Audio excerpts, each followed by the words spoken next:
and he will rebuild it and everything will be fine again. A voice of a tornado survivor as they are speaking out, getting a look at the damage from Friday's storms firsthand. In the town of Wynne in northeast Arkansas, the tornado cutting a path clear through town, killing 4 people. This morning, neighbors are gathering at local churches to pray for the victims, their families, and for the hordes of volunteers arriving to help them rebuild their town. Meanwhile, shocking scenes above Little Rock. This is exclusive chopper video from several areas of Pulaski County. This is from Chenal to Shackelford to Rodney Parham and North Little Rock. Parts of the community unrecognizable.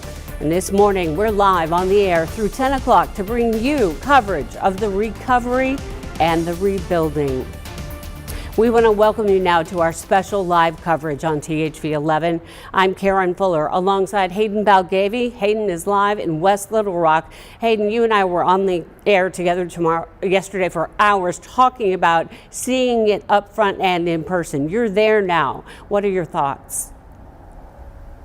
Karen, it's pretty surreal this morning, and thanks so much for joining us here on THV 11 this Sunday morning. We're not normally on the air at this point in the morning, but because of the devastation and everything that we have seen, not only here in the western part of Little Rock, but in Sherwood, in Jacksonville, as Karen just mentioned, in Wynne. Now, we are live alongside I-430 and Rodney Parham. It's very surreal for me because I shop here. I live right down the road, about 5 minutes away. Now we're going to show you different vantage points of exactly what we've been seeing. Now, yesterday morning, you may recall meteorologist Scott Covert was live in this area.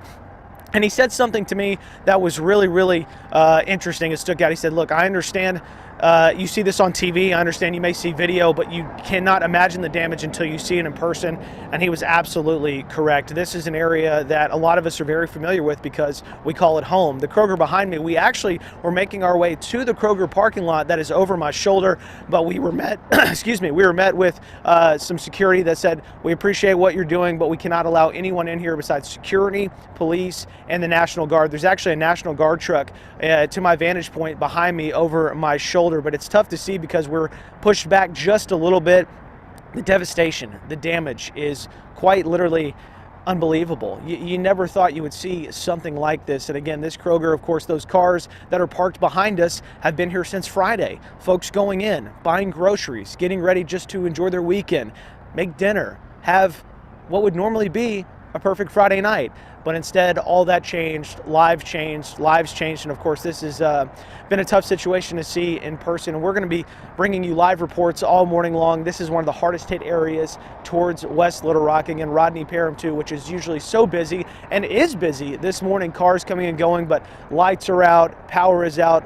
A huge police presence is out here to make sure that folks are okay and doing well. But again, this is just something a lot of folks never thought that they would see in such a highly populated area.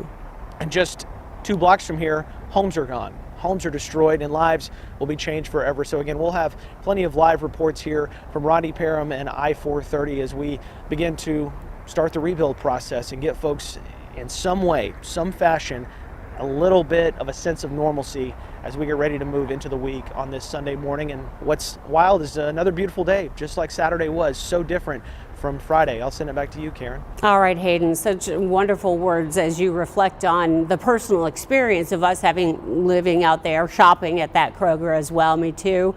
And to see it in the background is just it is, like you said, surreal. So we'll be checking in with you. Obviously, you're field anchoring there. Now, here from the studio, here is what we know as of this morning. Authorities say that 5 people have lost their lives due to the tornado. 4 from Wynne, 1 from North Little Rock. The National Weather Service says the tornado caused damage in Little Rock. It was an EF3. This is a preliminary estimate of an EF3 tornado in a tweet saying, quote, damage with winds up to 165 miles per hour observed. The damage was observed at Breckenridge and North Shackelford Road in Little Rock. And Governor Sanders has signed an executive order declaring a state of emergency. Pulaski County and Little Rock also declaring their own states of emergencies. That is to free up additional resources that include money, but other things as well. As for the power, Right now, around 29,000 customers are still without electricity this morning. So any of this information you hear that can help loved ones or friends you have, please pass it along to them. The majority of the outages are in Pulaski County. The website poweroutage.us tracks outages, and they're showing about the 27,000 customers out in Pulaski County. Around 15,000 of those are Entergy customers and another 11,000 from North Little Rock Electric. To Cross County now is also showing about 3,000 customers still in the dark from 5,000, so that's down some. Almost all of them are Entergy customers. We'll be refreshing this data for you throughout the morning to bring you the very latest on the power outages. And now we want to welcome you here to the THV11 Wake Up Central studio. We're joined by meteorologist Corrales Ortiz. Corrales and the team thankfully have been able to use the technology they've had to help keep the number of casualties as low as possible. But now, as you say, we begin the beginning. It's all about the recovery efforts, and just, I don't know if you've had the chance to go out in the field yet. I have not. Just to see the all the footage and the photos of just the destruction, the amount of damage, and how far it spans. Yes. And as we mentioned earlier, that the strength of that tornado as well. I do have a graphic kind of showing a little bit more details, because we did mention it was an EF3. EF3 status, winds sustained as high as 165 miles per hour. This began about 4 miles west-northwest over in Little Rock and parts of Pulaski County, and this just continued all the way towards Lonoke County, just outside of the community of Austin. So in terms of the length overall of that particular tornado, 29.9 miles, or 30 miles in length. That was long. It lasted a long time, with a width of about 1.3 miles. So in terms of what it means by EF3, we have a scale that we measured called the Enhanced Vegeta Scale. So winds anywhere from 136 to 165 miles per hour. That's the EF3 speed, but we were very close to EF4 status. Nonetheless, the damage is already done, and of course, it's all focused on the recovery effort. So coming up, have a look at the forecast, what we can expect for the next few days just ahead. All right, Corrales, thank you. Now look at this, aerial views really showing the extent of the widespread damage. This is a video now that we're seeing, drone video shot from the Calais apartments over in West Little Rock. We sent our drone up over the complex on Napa Valley Road, right next to Vitality Living Pleasant Hills. You may recall that's an assisted living facility. As you see the tornado destroyed both complexes, vehicles simply flung across the parking lot. The amount of damage, and even a dollar amount at this point, is too early to tell. But in the meantime, we want to go live to Lily Cummings. She is a reporter who's come from our New Orleans station here to Arkansas to help cover the damage for us. Lily, welcome, and tell us what you're seeing there on the ground. Karen, good morning to you. I am looking at the most beautiful sunrise in front of me here. Birds are chirping, and it is a quiet and peaceful Sunday morning here in West Little Rock. That was not the case on Friday. I'm going to step out of the way so photojournalist Ricknese Riggins can show you all some of the damage here at the Calais apartments. Now this, as you said, was one of the hardest hit areas. Little Rock Police is out here right now, still blocking off the entrance to the Calais apartments, not letting folks in. You can see some of these roofs just destroyed, power lines are still down, and a lot of debris out here this morning. Now take a look. We're going to give you a bird's eye view of this destruction. This area, as you said, home to several apartments and is densely populated. We spoke to one resident of the Lenox apartments yesterday evening who was here gathering some of her things. The roofs of those apartments were blown off, some of them, and several of them now are covered in blue tarps. She told us her apartment fared well, but her windows were blown out, and she walked us through the terrifying moments on Friday as she took cover in her bathtub. It sounded like a train pretty much coming through. We had enough time to get to shelter, but like many people here, we really didn't think it was gonna, tornadoes don't hit Little Rock like that. Well, and yesterday evening we spoke with an Entergy spokesperson who told us that the estimated restoration time for this area is now pushed to Thursday evening. They were telling us at first Wednesday, but they're pushing that to Thursday, just looking at the weather forecast and the damage out here that they've seen. Now that is Thursday evening, so a lot of folks this morning waking up without power in this area, and we will have much more on those power outages coming up in our 7:30 hour. Reporting live from West Little Rock, Lily Cummings, THV 11 News. Lily, while we have you out there, we do have a little bit of time. I want to ask you about the presence of Little Rock Police. We see one of the SUVs behind you. Are people who live there, are they able to even get to the street to get to the Calais apartments? You know, there were some cars that were asking police if they could come in. Yesterday evening when we were out here, it was completely blocked off. They weren't letting anyone in. At this time, I don't know if residents living in the Calais apartments are allowed back in or not. Obviously, a much smaller police presence out here this morning, Karen. But I do know that they told us media will not be allowed into those apartments to really get a full look at all of this until Monday. Wow, it's hard to comprehend. Lily Cummings, thank you so much from our station in New Orleans, coming to help us out here in the Arkansas area. We appreciate it, Lily, and we'll be seeing you later on in the program. After the storm hit that Napa Valley Road area, it continued to move northeast, doing significant damage along Rodney Parham Road to Reservoir Road. So let's go back out to anchor Hayden Balgavy. He's live out there this morning. Hayden, one of the residents said the same thing that we keep hearing. It sounded like a train. And I know now you're out there and you can see the result of what that looks like. It's true, Karen. You hear that all the time, that it sounds like a train, until you experience it for yourself. You think, okay, it may sound like a train.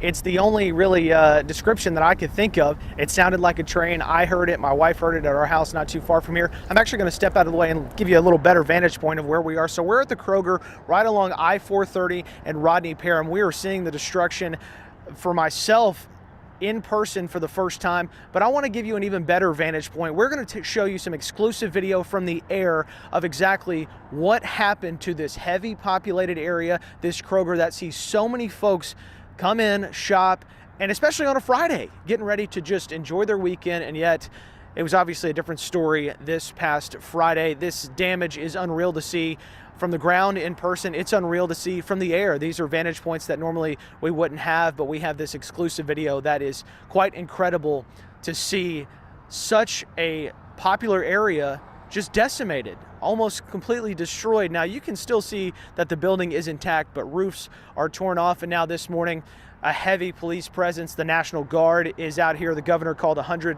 National Guardsmen yesterday to come in and help out with the cleanup effort.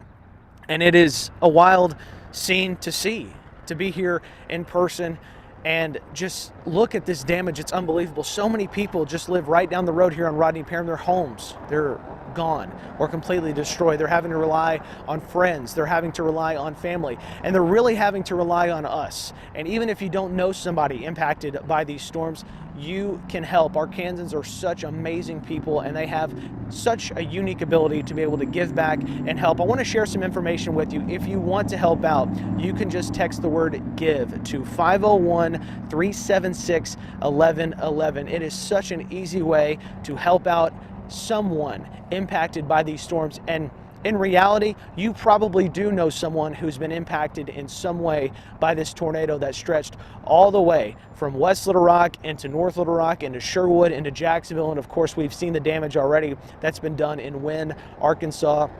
Although it's about 2 hours from here, plenty of friends, family. We know how special that community is in the northeast part of the state. Again, 501-376-1111. Just text the word GIVE.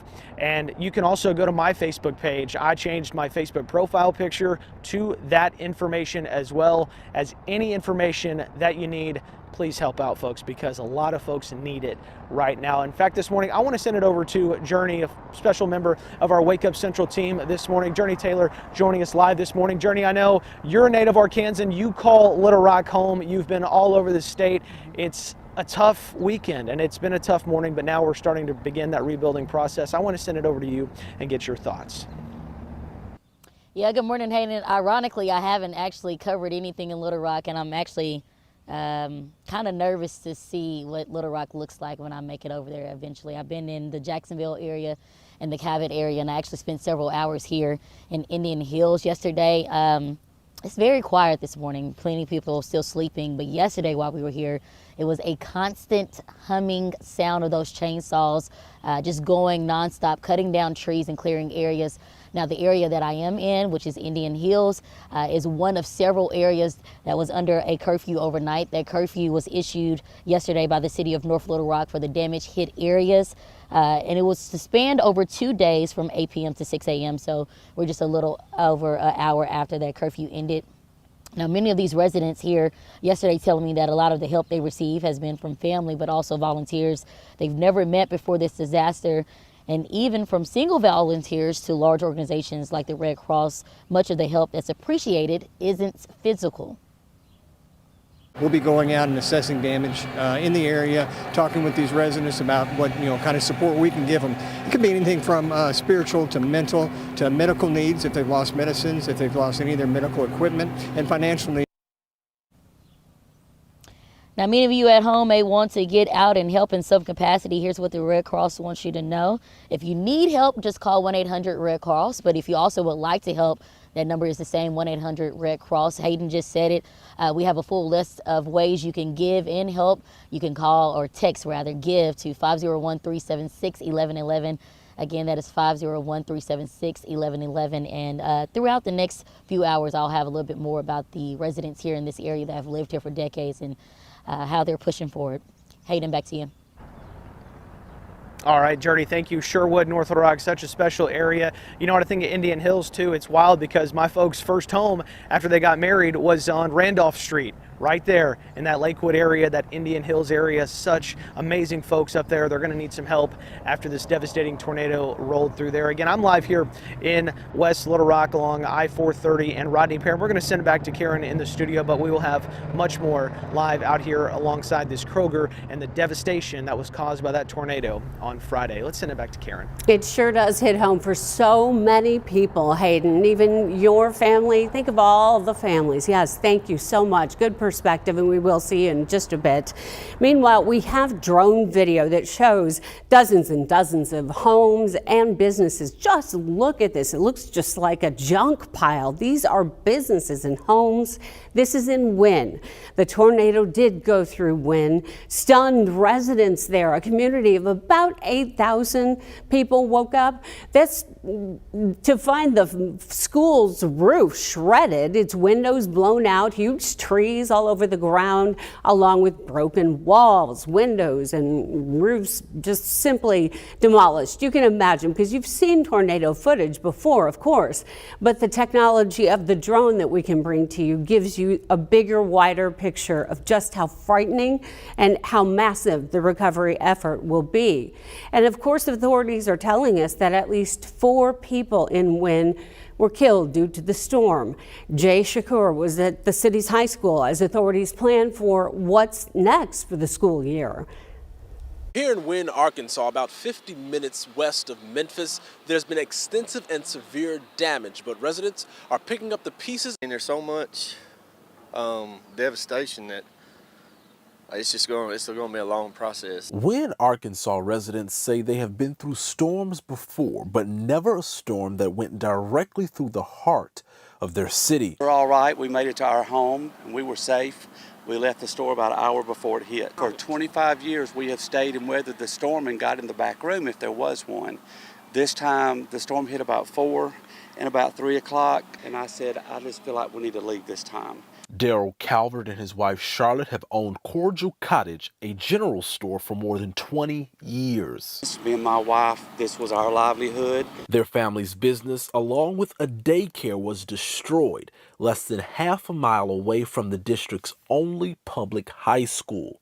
Also destroyed in the storm. Trees around the campus are completely uprooted. Most of the roof is torn to pieces and the main entrance has collapsed. With a population of nearly 8,300, the mayor of Wynne, Jennifer Hobbs, says the extent of the city's damage is still unknown. But Charlotte and Daryl say despite this tragedy, they will remain resilient and rebuild. A sentiment Brad South, whose nearby home was also hit by the tornado, shares. We've had things like this before, and I have no doubt that our community will pull together and help out. We've been talking all morning, and our plans, we believe right now, is to try to rebuild. Maybe not as big as before, but something to get us up and going. But it looks like it may take a year or better. Now, over 20 people have been injured, and the coroner confirms there have been multiple deaths. In Wynne, Arkansas, I'm Jay Shakur.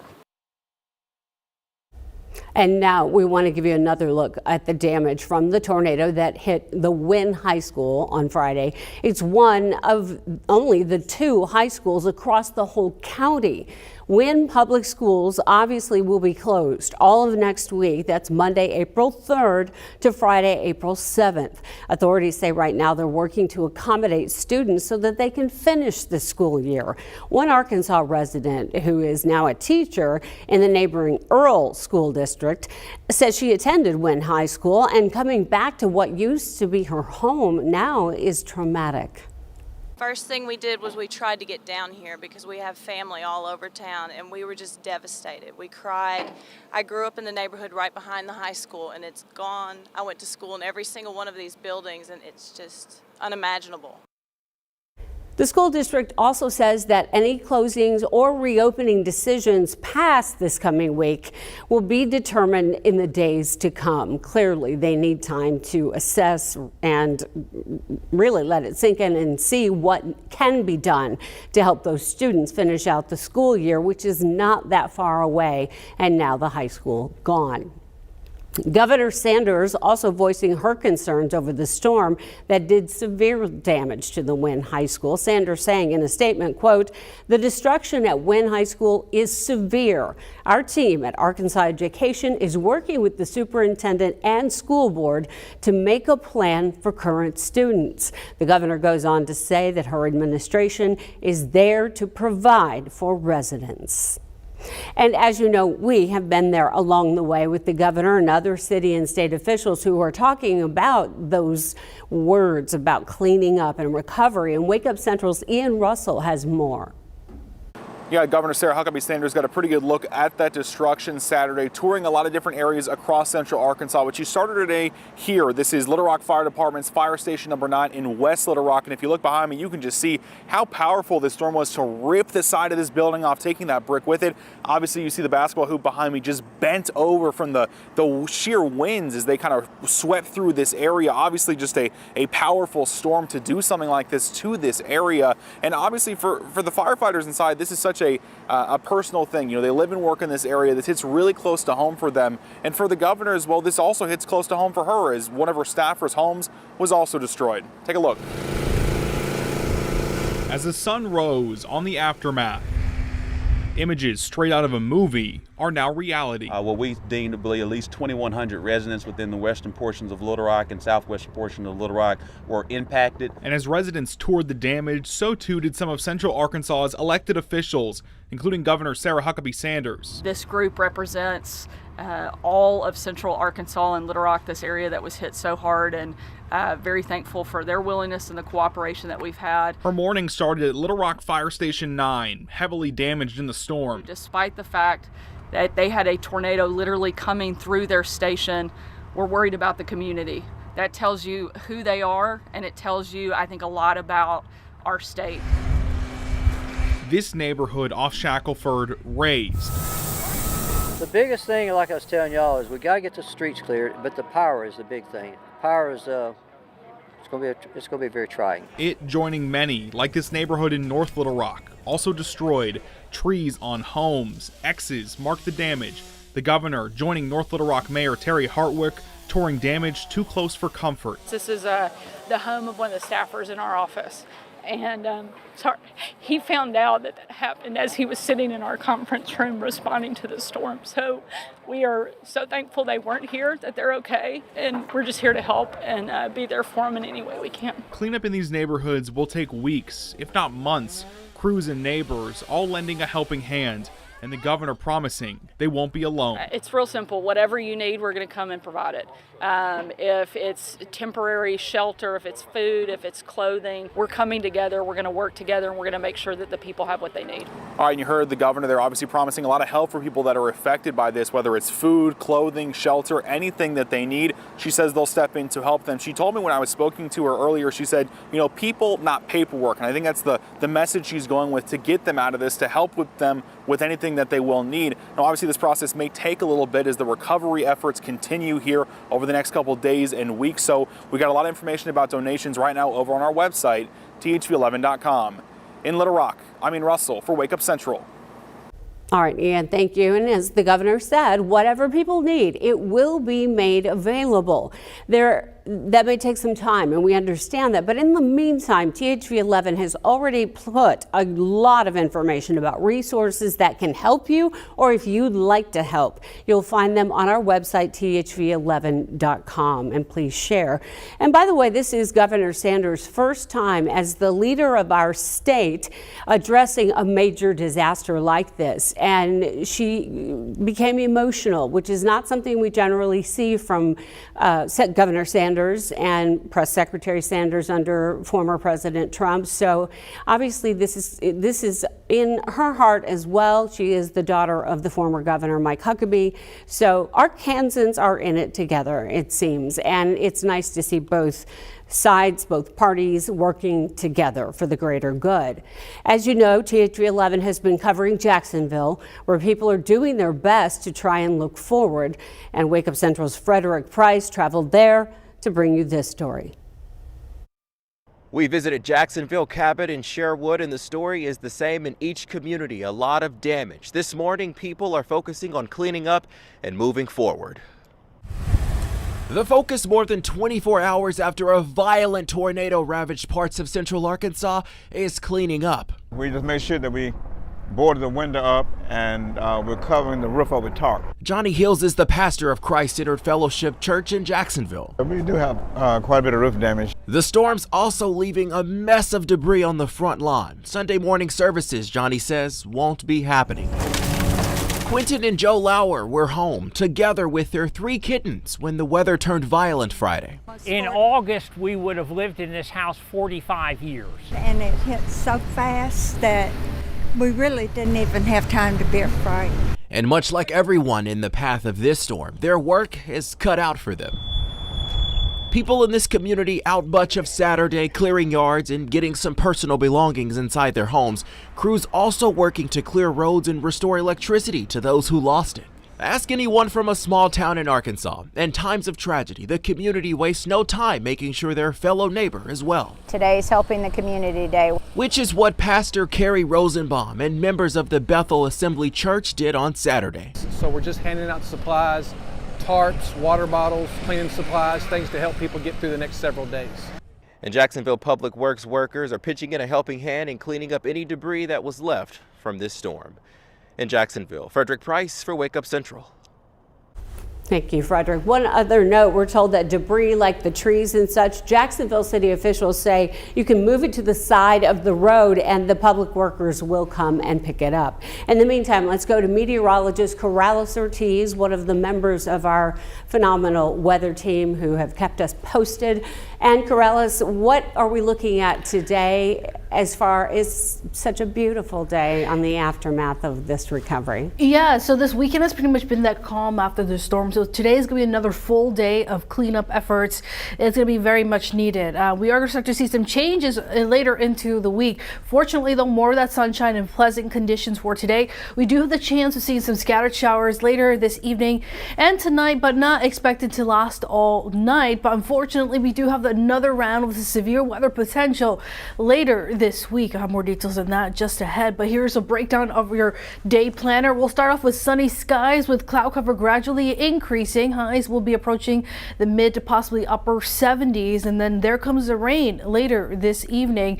It may be a few rumbles of thunder, but generally just expecting some scattered showers that will be pretty much done in the early evening hours, and then by the time we get towards your Tuesday and Wednesday, unfortunately, that's our next round of rain with another storm system. So in terms of what we're expecting, we're not expecting anything strong to severe, maybe a few rumbles of thunder across southern portions of the state, but unfortunately our next severe weather potential is for your Tuesday, especially Tuesday night and into Wednesday. Right now the specifics and the timing still not set in stone.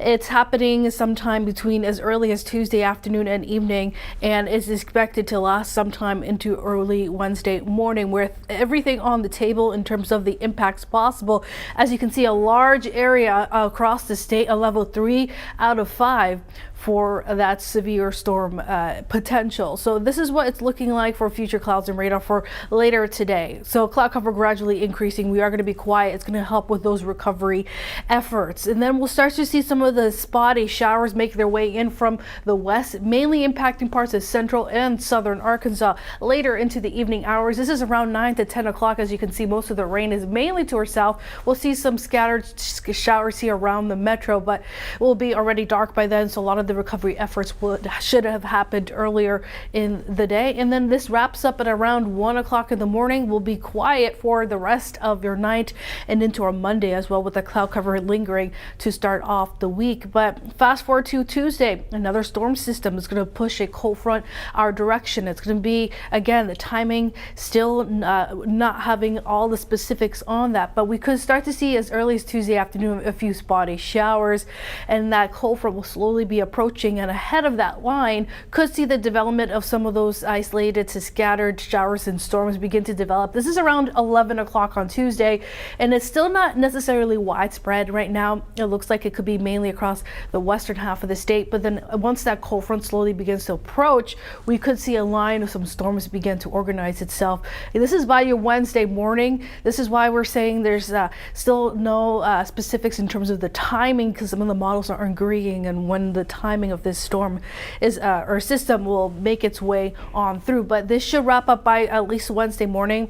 The rest of the day is just some spotty showers as that system kind of slowly makes its way out towards the east, stalling to our south, and we could be seeing some spotty shower chances towards the end of the upcoming week. Just a reminder that the THV 11 weather team, along with the National Weather Service, has been kind of working together as part of our Weather Watchers event. We'll be in Pine Bluff Convention Center by Monday from 9:30 to 11:30. You can come and talk to us. You can ask us anything weather-wise, and we'll also be there to help you, set up your weather radio, which definitely comes in handy in the event of severe weather. We'll be next Monday in the Conway area as well. So here's a look at that extended forecast. Another thing to note, we're going to be seeing a little bit of a warm up, highs in the 80s by your Monday.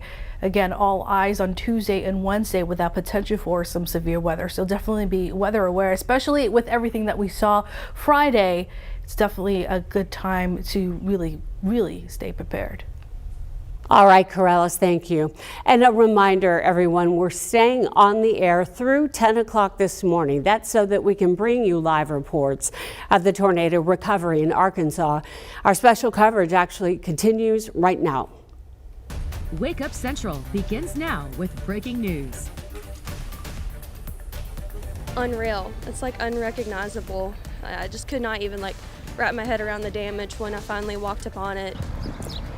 And this weekend, people are finally able to see what Friday's tornadoes did to their cars. Look at this, the parking lots, the buildings, the homes, the roofs that have been torn, power lines down, people still in the thousands without power. This is video from the Colony West Shopping Center at I-430 in Rodney Parham. And that damage there is described as catastrophic. In these stores and in the homes behind it, hundreds of people rode out the storm and have incredible stories to tell. So let's go back out live to THV 11 anchor Hayden Balgavy, live for us this Sunday morning as our special coverage on THV 11 rolls on. Good morning, Hayden. Good morning, Karen. I heard you describe that damage here at I-430 in Rodney Parham as catastrophic. I believe folks have been describing it that way. Unfortunately, that is quite the perfect word to describe what we're seeing.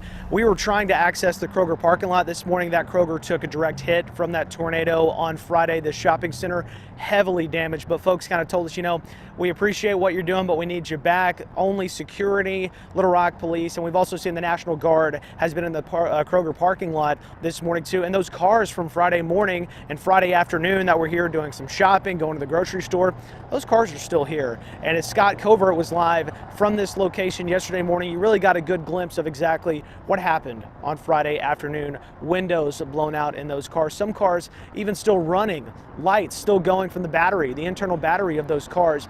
Just a really unbelievable scene. Something that if you go back on Thursday and you hear the chance of severe weather, yes, you know the risks, yes, you understand it, but I don't think anybody truly could predict what would happen here in such a heavily populated area. It's incredible and just unbelievable to be able to see this damage up close in person. And again, so many people impacted by these storms. We're going to share some information with you a little bit later about how you can help, because in all likelihood, and I'm sure anyone watching this morning knows somebody impacted by these storms, whether they lost power, whether they lost a home, whether they lost a business. Any way that you can help. Arkansans are so amazing in these times of need that we have seen time and time again. But as we talked yesterday, Karen, March 31st, 2023, that's going to be a day we're going to be talking about for years and years to come, much like the tornadoes in 97, much like the tornadoes in 99. I covered the tornadoes in Valonia and Mayflower back in 2014, and since then you always kind of hoped we wouldn't see anything like this. It's one of those events, and it's tough to see, and you're just praying and hoping that folks who are impacted and heavily impacted by this tornado, not only here in West Little Rock, but in North Little Rock, Sherwood, we'll have live reports from those areas as well. Jacksonville hit really hard, and of course, we're thinking of our friends in Northeast Arkansas in the town of Wynne, where there were 4 confirmed deaths in Cross County. Karen, I want to send it back to you, but we'll have much more coming up from I-430 and Rodney Parham in just a little bit. Thank you so much, Hayden. And you're right. We have agreed this is one of those days now that will be in the history books of Arkansas. And it's added to a list, which we hoped wouldn't happen. So, folks, here's what we know as of right now. Authorities are telling us that in all, 5 people have lost their lives because of the tornado. 4, as Hayden said, were in Wynne, 1 from North Little Rock. The National Weather Service says the tornado that caused the damage in Little Rock was a category EF3. In a tweet, they said, quote, damage with winds up to 165 miles per hour have been observed. That damage was observed at places like Breckenridge and North Shackelford Road in Little Rock. And Governor Sanders has signed an executive order declaring a state of emergency in Arkansas. Pulaski County and Little Rock also declaring their own states of emergency. That picture of the little girl with the teddy bear just touches me every time. These states of emergencies are to free up additional resources that go beyond money, but do as well. On Saturday, we were able to follow along with the National Weather Service team as they were surveying the damage. You can imagine what a tedious job this is. This is the crew who goes out right after storms to try and figure out just how powerful the winds were and the track of the tornado, the trajectory. And as we all know, in Arkansas, it's often in the worst of times that bring out the best in people. And we're seeing that in the aftermath of the deadly tornadoes now. THV 11's Journey Taylor joins us live from the Indian Hills neighborhood in North Little Rock, where help is on the way. Journey, good morning. Good morning, Karen. You're absolutely right. We've been seeing the community's help nonstop. We've been up and down this neighborhood that experienced a lot of devastation. But what you can see this morning is the community's help. A lot of trees out on the corners cut. Just those chainsaws going all day yesterday, and it's actually very quiet this morning. Yesterday, you couldn't stop hearing the humming noise from those chainsaws. Now, you have the community here helping those who have been impacted and their lives have been changed forever. It's hard. It's hard. I was in shock. It's a new day, but the pain is still being felt. Brenda Goodson has lived at the corner of Osage and Pontiac in North Little Rock for the last 29 years. a place where she raised her family. I'm alive, my daughter's alive, we found all our pets. All this doesn't really matter. All these people, most of them I don't know, and I just appreciate the help. Many have no clue what's next for their homes and lives, but today, trusting and leaning hard on their community. And even for those not directly impacted, like Pastor Chopper Ward of Rock City Church in Sherwood and his congregation, he says this is the time to show what works of faith truly means. And I believe what the enemy meant for evil, God's going to turn for good. So this is an opportunity for the church to either put up or shut up. So we say one thing behind the pulpit, but this is the time when we really get to act like the church. Volunteers coming from near and far, and even helping in communities they've known all of their lives. It is emotional. It is hard to see because I grew up here, I know this area, and these are real people, and they're having real experiences. The ones here today, tomorrow, and the days to follow, understanding that the biggest help at times is not always physical. We'll be going out and assessing damage in the area, talking with these residents about what kind of support we can give them. It could be anything from spiritual to mental to medical needs if they've lost medicines, if they've lost any of their medical equipment, and financial needs as they become available. Now, many of you may want to get out to help in some capacity today. Red Cross says if you need help, call 1-800-RED-CROSS. But if you also would like to help, use the same number, 1-800-RED-CROSS. We also want to make it easy for you here at THV 11. Text GIVE, that is GIVE, to 501-376-1111. We have a full list of ways you can give and help across the entire state here in Arkansas. Again, that is, you could text GIVE to that's GIVE, to 501-376-1111. And of course, we'll continue to help you as you want to help others. Karen, back to you. All right, Journey, thank you for that perspective from North Little Rock. On the power outages, right now we understand around 29,000 customers are still without electricity this morning. The majority of those outages are in the densely populated area of Pulaski County you see here. The website poweroutage.us tracks the outages and are showing nearly 25,000 customers out in Pulaski County alone. About 15,000 of those are Entergy customers, another 9,000 from North Little Rock Electric.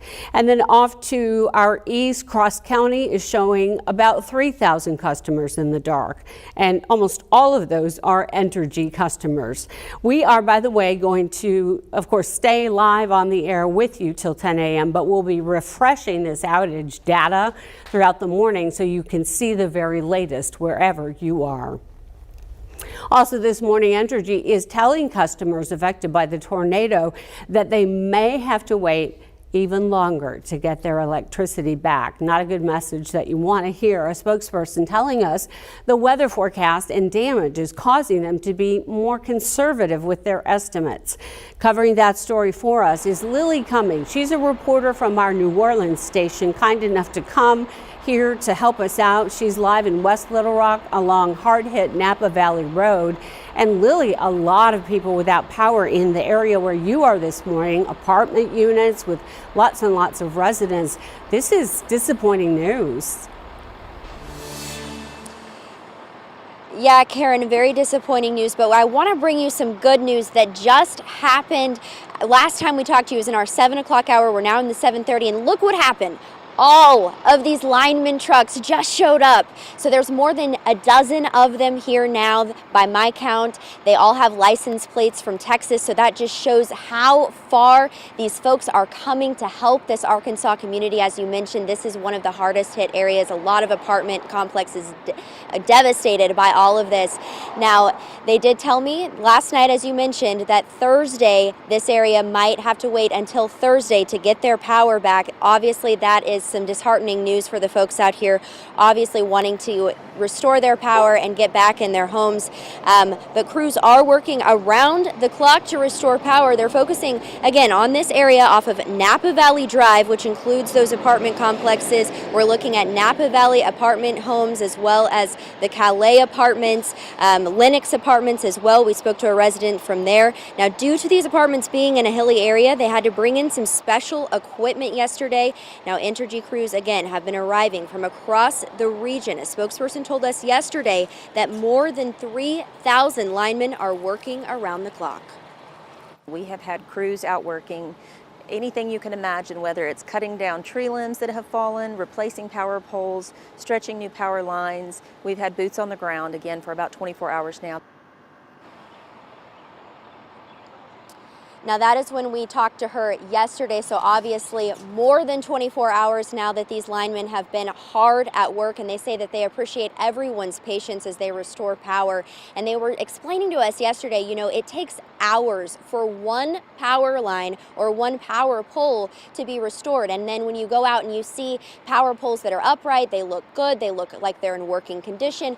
Well, it may not be the power pole that's down, it may be the transmitter, and transmitters can take hours as well to replace. So keep that in mind as you are, I know obviously a lot of folks are frustrated that they don't have power right now, but these folks are out here and they're working hard. Again, they just arrived moments ago, and we have about a dozen lineman trucks all lined up to help these apartment complexes. And Karen, I did want to give you an update. I know you asked me in the Calais apartments, there are Little Rock police blocking those off, and you asked me earlier if residents are allowed to go back in. I went over and spoke to police, Karen, and they're telling me that at this time, residents are not allowed back in those apartments, some of the hardest hit damage in that area. All right. Thank you, Lily, for finding out the answer to that question, which is very pivotal to know. And then also bringing us a little bit of a bright spot to see all those linemen come from Texas, as linemen do. They come from other states. As you know, New Orleans, of course, has had disasters, floods, you know. So we appreciate it, Lily. We'll be checking in with you a little bit later, see what else you can find out for us. In the meantime, the area from Rodney Parham to Reservoir Road is one of the more densely populated areas of Little Rock. It took a direct hit from the tornado Friday. And so let's go back out to Hayden. Hayden's standing by live where he's been this morning, surveying the damage, talking to people around the Colony West area. Hayden, you have some news on power crews? We know it's so interesting, Karen. I just heard Lily describing those linemen all showing up in that West Little Rock area. We have a truck that just arrived not 2 minutes ago right behind our live shot. We'll show you that vantage point a little bit later in the show, but these crews are hard at work trying to get this power restored to so many communities and so many people who are hoping and needing that power restored, whether it be for pets, whether it be for kids they've got at home. Again, the work week obviously gets going tomorrow, but these crews are so amazing, showing up, working countless hours, and the timing of how long it can actually take to get that power restored. I mentioned earlier yesterday during our newscast how we're all going to have to show a little bit of grace, a little bit of patience, and just understand that this is going to take some time. And what's so fascinating is how quickly a storm can come through and cause so much destruction and cause so much disruption, and now how long it may take to actually get back to some sense of normalcy. But we have got crews that are rolling along here too. You can hear the truck actually rolling by me. They're pretty loud as these guys are really hard at work. They just laid a couple of poles and they're going to go on to the next location and try to continue to restore that power. But we have seen a heavy police presence here along I-430 in Rodney Parham. The National Guard has had several trucks roll through. So we will continue to report live here from the I-430 and Rodney Parham area. It's going to be a busy morning. It's going to be a long day of rebuild and recovery, but a lot of great folks are on it, and we're excited to see them try to get us back to where we need to be. Karen, let's send it back to you. Thank you so much, Hayden. With many Arkansans now displaced from their homes because of the tornado, places are opening doors for people to go, to stay. Some of the shelters that you can go to if you need to in Little Rock include Emmanuel Baptist Church, Calvary Baptist Church, Hall High School, and in North Little Rock, the Community Center is opening as well. The First Baptist Church in Jacksonville open as well. And when church folks get together, they will feed you, care for you, and you will have a warm place and soft place to fall, so to speak. We do have some incredible brand new video to show you. Corrales here now. A man rode out the tornado in Little Rock in his work van and recorded the terrifying moments. Let's take a look at that video now. And we do warn you, there is some foul language. We've beeped it out. This is cell phone video from 24-year-old Cody Coombs, who works as a pest control specialist, finishing a service call when the winds picked up. Take a listen. Holy.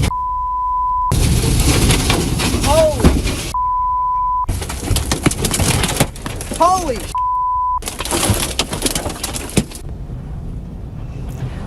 All right, and then now we have another video from Cody, just that he was able to record this. Look at this. This is footage from the dash cam of his work van.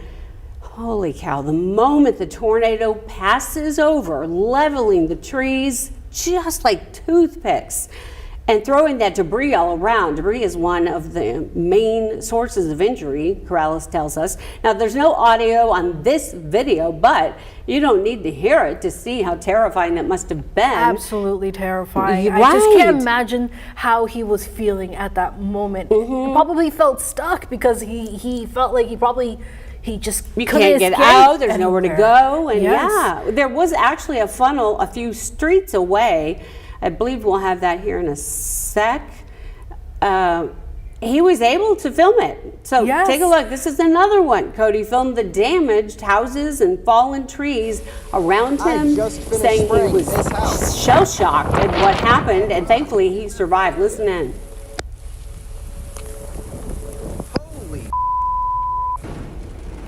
dude.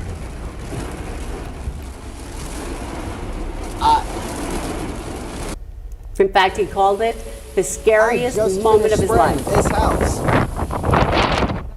Yeah, 100% did think I was going to die. Once I saw the winds pick up the way they did, my first thing that made me bring out my phone was the clouds in front of me were actually picking up some debris. So I saw little chunks of wood and roofing just being flung around in front of me. So I knew at that point it had to be nearby. I was just trying to see if it would come close enough to where I could record it. I did not think it was going to come from directly behind me. Luckily, my van was parked the way it was. The back of it is completely enclosed with metal cabinets. So the back of it, it's really safe. It did take a good little bit of damage, but if I had been facing the other way, it would have went right through the windshield. Yeah, this is my driver's side right here. I was sitting right there. I had a big tree branch come right here and leave this nice little indentation across it. I don't know how well you can see that. And the back of the van is where most of the stuff was coming since it came out from behind me. It's still pretty covered in dirt and debris. And then over here on this taillight, the taillight's completely missing and it ripped into the van just a little bit right here. Cody tells us the weight of the equipment in the van helped weigh it down, and it prevented the van from being flung into the winds. Now, Corrales, let's get your perspective. I, first of all, just want to say very thankful that Cody is all right, having experienced. First of all, we've been mentioning how powerful it was, that storm. It was rated EF3. Those Which winds, is 160? a high anywhere from 140 to 165. So you can imagine just how powerful it was. You saw the trees just being toppled over like nothing. Instantly, Yes, very quickly this happened. And he, of course, because of quickly it happened, he didn't expect that to happen so rapidly. As you mentioned, he was just kind of seeing it off in the distance, and things just quickly changed. And you're talking about trees that are 100 years old, even. Very really fortunate steady. that the way it's just helped in that situation. How he said he mentioned he had a lot of equipment in his vehicle. It did not flip over, and it didn't even look like it sustained as much damage as bad as it could have for being such a powerful twister. And this is something I've been thinking so much in my mind, the fact that it was such a strong tornado, it went through such a populated area, and not nearly as much as injuries or nearly as much as deaths as we as it could have happened. And I'm just so thankful that was not the situation. I've seen a lot of point of views. As a matter of fact, I did see his video. It was on social media when I first saw it, and I've seen since then just so many different point of views of people just seeing that storm happening. Because it was and so impacted their neighborhood. and how far from Garland County all the way up through Jacksonville and beyond. 30-mile path, and within the whole time span, just seeing all the different perspectives. And I'm just thankful that he's uninjured and he's okay. Very scary situation, and definitely shell-shocked is definitely an appropriate word for that, because that the neighborhoods almost look like war zones.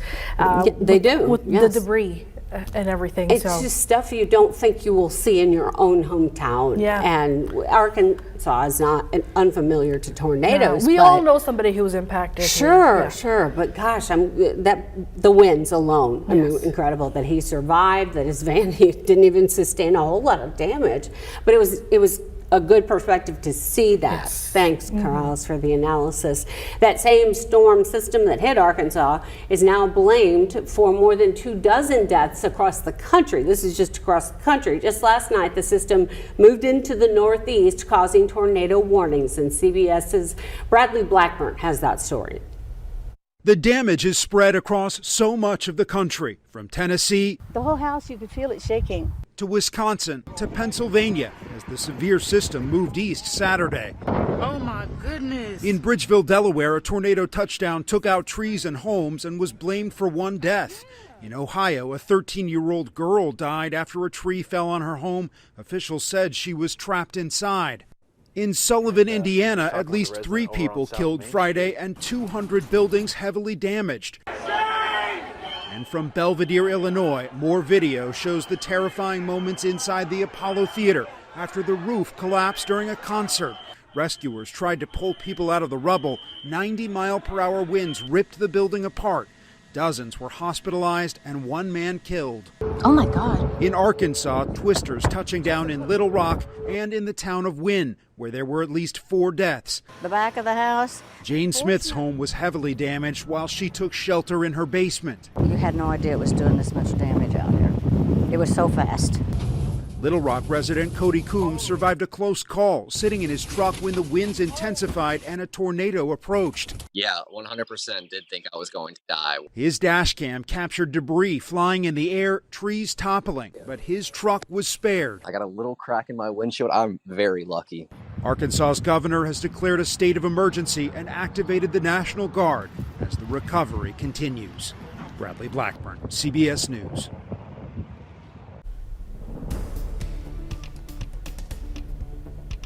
And yeah, it's going to take just several days, if not weeks, just for the recovery efforts.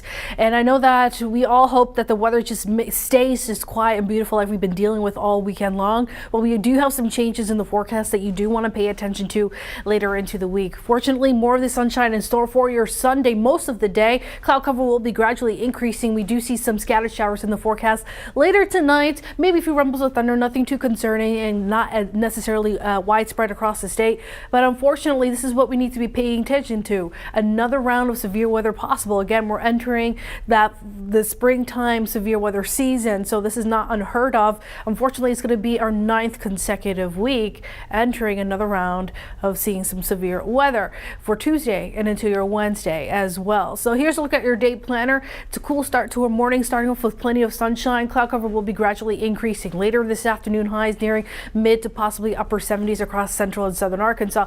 And then later this evening comes the showers for us. That will be wrapping up into the early morning hours later, or at least around 1 o'clock later today. And then Tuesday and Wednesday, there's our next system giving us another round of some scattered showers and storms. I did mention that this first round for later tonight could bring a few rumbles of thunder, an isolated storm or 2 across southern Arkansas.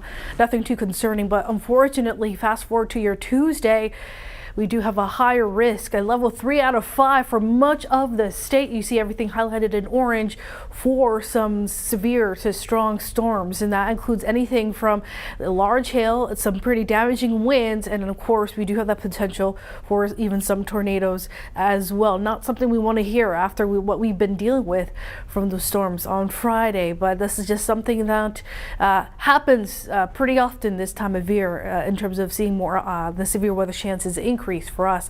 So looking at future clouds and radar for later today, as early as 5 and 6 o'clock, we'll start to see some isolated showers make their way across southwest Arkansas and making its way across really mostly the southern half of the state. That's where most of the rain is going to be confined. Northern half going to stay dry, and then the rain in between here in the metro central Arkansas is going to be spotty at best, and then that's going to be wrapping up at around 1 to 2 o'clock in the morning, and then we'll be quiet for the rest of the night with cloud cover lingering into Monday. Then fast forward on Tuesday. We'll be quiet pretty much through your Monday and parts of your Tuesday as well. We'll start to see some spotty showers in the early afternoon hours as a very slow moving cold front. There's still not a lot of details in terms of the specifics of the timing. Some of the models don't really agree, but it's having it happen sometime Tuesday, as early as Tuesday afternoon, but Tuesday evening and into the overnight hours, it does seem to be so far what the trend looks like for us. We could see ahead of that front the development of some scattered showers and storms. This is around 11 o'clock on Tuesday. That cold front will slowly make its way on through. This is Wednesday morning. This is what we could see, a line of some storms making its way across the area. So this could very well last into your Wednesday morning and into parts of your early afternoon. Once that front slowly makes its way on through, we'll start to see the environment improve a little bit for us. But just again, expect lots of changes to this forecast as we near Tuesday. We'll have a little bit of a better idea in terms of the timing and the type of impacts that we can expect, but definitely expecting all severe weather modes on the table for us. Just a reminder, the THV 11 team will be in Pine Bluff tomorrow morning from 9:30 to 11 as part of our Weather Watchers event. You can come to us, talk to us about anything severe weather related. We'll help you even with those weather radios. It's along with the National Weather Service as well that we're doing this event to, just kind of keep you aware and get to know your weather crew that's here in Arkansas. And also it's a great chance to, talk to us if you have any concerns about the severe weather threat that we do have later this week. Here's a look at the extended forecast. Another thing to note, we are expecting a warming trend with highs back in the 80s by your Monday. All right, Corrales, that is good to know. And we want to remind everyone watching, we are staying on the air until 10 o'clock this morning. We appreciate you being with us. And this is a special edition of Wake Up Central on Sunday. It begins right now. Wake Up Central begins now with breaking news. I mean, God protected this town and He will rebuild it and everything will be fine again. The optimism of the tornado survivors as they speak out and getting a look at the damage from Friday's storms firsthand. In Wynne, in the northeastern part of the state, the tornado cutting a path clear through town, killing 4 people. This morning, neighbors are gathering at local churches to pray for the victims, their families, and for the hordes of volunteers arriving to help them rebuild. In the meantime, some shocking scenes above Little Rock. This is exclusive chopper video for THV 11 from several areas of Pulaski County, from Chenal to Shackelford, Rodney Parham, and in North Little Rock. Parts of the community simply unrecognizable. We're this morning live on the air through 10 o'clock, bringing you coverage of now the recovery and the rebuilding. We welcome you to our special live coverage on THV 11. I'm Karen Fuller alongside Hayden Balgavy live from West Little Rock. Hayden? Hey Karen, good morning. We are right alongside Rodney Parham and I-430. Now, it could be tough to see at times because the shadows are kind of slowly going down and the sun is slowly coming up. Now, I'm going to show you a little bit of what we're looking at right now. There are linemen hard at work. I'm going to step out of the way. They just arrived here about, 10, 15 minutes ago, where they've actually laid new poles down. You can probably see a gentleman walking through our live shot right now, getting ready to replace and get new poles up because, again, as we have talked about extensively, this area along Rodney Parham and I-430 is heavily damaged. There is this brand new McDonald's that was just renovated that had siding ripped off, and again, extensive damage. We're actually at a gas station right across the street from that McDonald's. We tried to go inside the Kroger parking lot. We have shown you numerous amounts of that drone video where the Kroger was heavily damaged, the roof practically ripped off along the Colony West area.